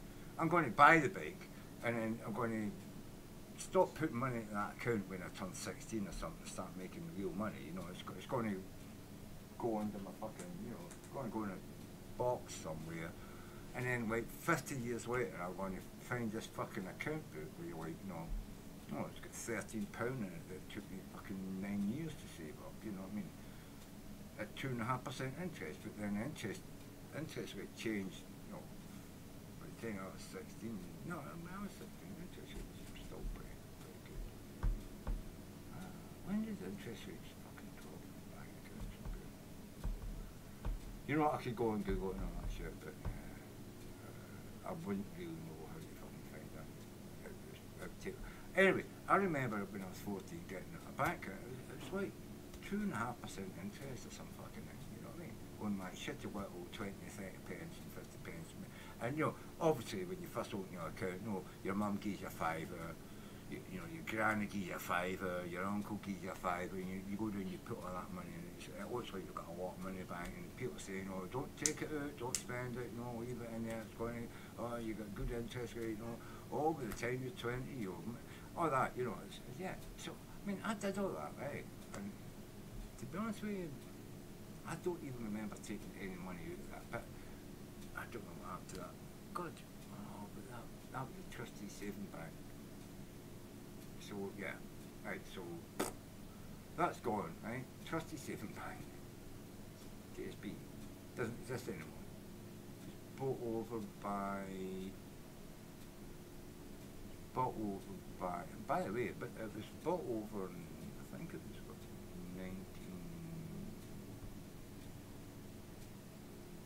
88, 89, 90, one of it there. It was bought over by Barclays, I think. I think it was Barclays that bought it. Barclays Bank bought the Trustee Saving Bank over. Because the Trustee Saving Bank, got to remember, it wasn't like a full bank. It was like what in America they call local banks. It's not like a national bank, it's like a local bank, right? Trustee Saving Bank was a local bank. They were like building societies kind of thing. They weren't quite a building, they weren't, but they were, yeah, it's hard to explain. There's different levels of banking, right? You've got Bank of England, Bank of Scotland, do you know what I mean?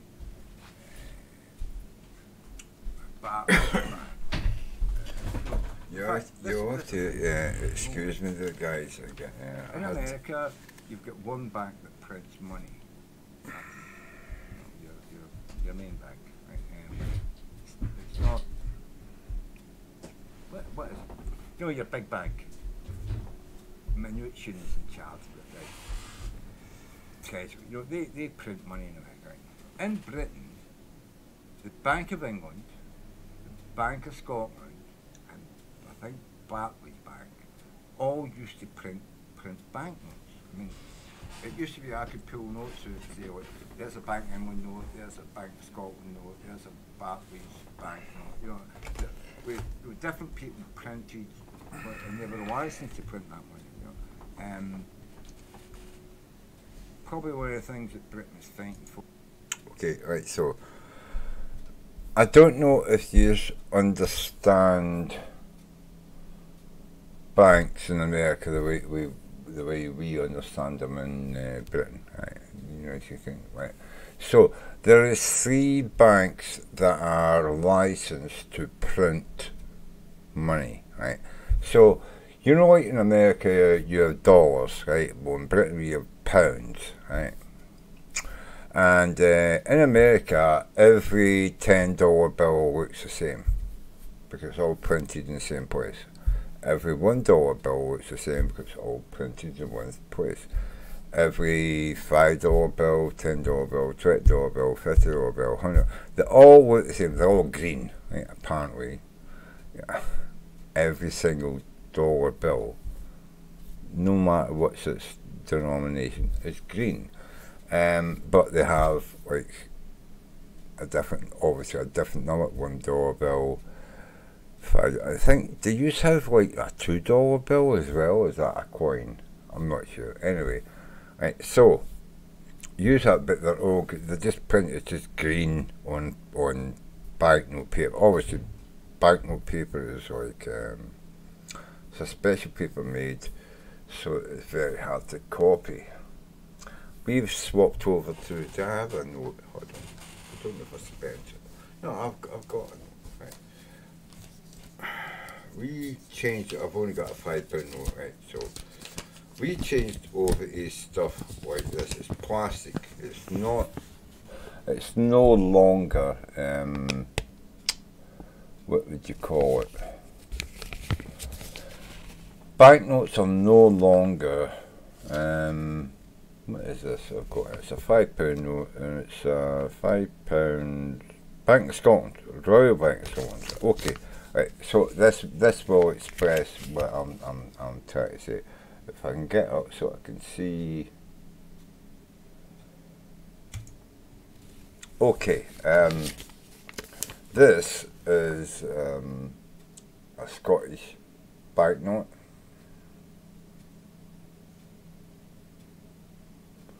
see it's got head, it's not, that's mackerel. It's got 2 fish on it, and it's actually says it. It actually says £5 sterling, and it's got 2 mackerel fish on it. Right, that's one side. And as you can see, we've got like a see-through.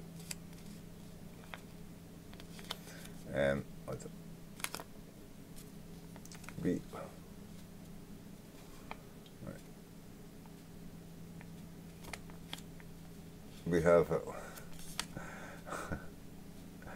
I don't know if you can see that. Right, see there. Right. Can you see that? You can see through it. Right. Yeah. Right. Yeah. So you can see my finger through that. You see that? You can see my finger through the window. So it's got a plastic window. It's basically the whole note is plastic, right? And then there's the other side, right? We have £5, and then we have like some kind of gill. I'm sure she's something to do with probably women's suffragette. That is in Britain, women getting their vote and stuff. But at the bottom of that as well, you'll see it says the Royal Bank of Scotland. See, just at the bottom there, it says Royal Bank .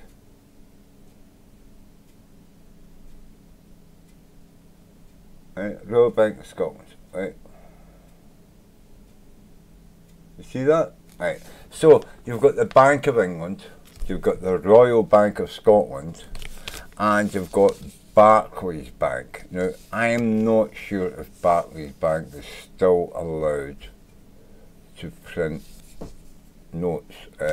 I think they probably still are, because they've not been taken over by an outside. But the way, well, I don't even know if that would make a difference. If an American bank bought over Barclays Bank, I don't think it would be allowed. Yeah, I think if an American bank bought Barclays Bank, they would lose their privilege to print money. But yeah, you've seen on the bottom that it said Royal Bank of Scotland. That note was printed in Scotland by the Royal Bank of Scotland. They've got a printing press in Scotland where they can print pounds sterling. You also see most of your notes that you'll ever see in Britain. If you visit England, you know, in London, you'll probably never see a Scottish banknote. It will all be Bank of England. Occasionally you might see a Barclays Bank, right, banknote. They're also, like the Bank of Scotland, allowed to print a certain number of notes each year, right? I'm talking millions of pounds worth, you know, maybe a billion, a billion pounds, because you know, so many £5, £10, £50, £100, £1, you know what I mean? It's like, well, we don't even print £1 notes anymore. It's a coin. It's a coin. There's a coin. Fuck, I don't have a coin. I don't have a £1 coin. I don't. No. Nope, I don't have a £1 coin. Right, so I can't show you a £1 and a £2 coin. We have £1 coins and £2 coins, and then £5 notes, and then £10 notes, and then £20 notes, and then £50 notes, and then £100 notes. And I think that's the highest denomination we've got. Beyond that, it's, you've got to write a cheque. Right, over £100, you've got to write a cheque. Anyway, you can see how beautiful these notes are, though. You know what I mean? You can see how beautifully printed they are. She's a real looker if you're in the 1920s, right? Actually, it says something there. What does it say about it? It says, excuse me, 1804, 1981.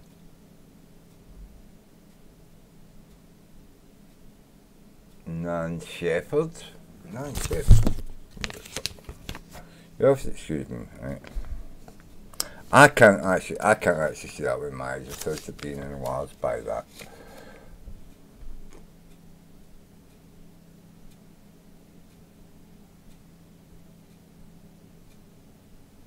I can't get it focus.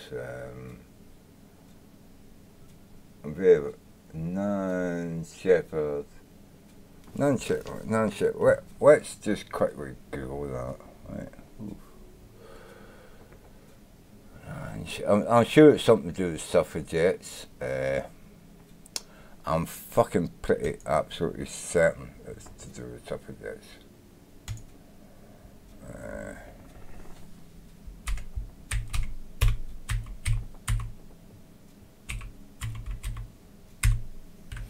It doesn't matter if it's not non-shepherd. Nan, Anna Shepherd, 11th of February 1893 to 23rd of February 1981, was a Scottish modernist writer. Oh, I thought she was something to do with it. Poet, she was an early writer of Scots who wrote 3. Let's know what it was. Yeah, and that's the photo. That's the photo there. That one there. That's the photo, isn't it? That's the same photograph that you will see. How are you not see? Hold on. Fuck.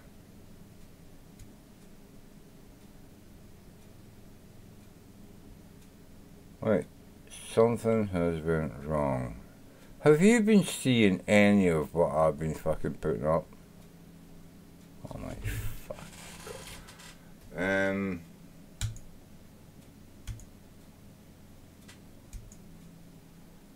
Oh my fucking god, you haven't been seeing any of this. Oh my god. Are you fucking kidding me? I've wasted like 9 hours of my fucking life where you just seeing me here and you've not been seeing anything. Yes, oh my god. Are you fucking kidding me? Anyway, no, she was a poet. Oh my. Europe and go to the Euro where it was all the same. Because we love their money. We love their money. Fucking kidding me? No. You were seeing me. Were you seeing me?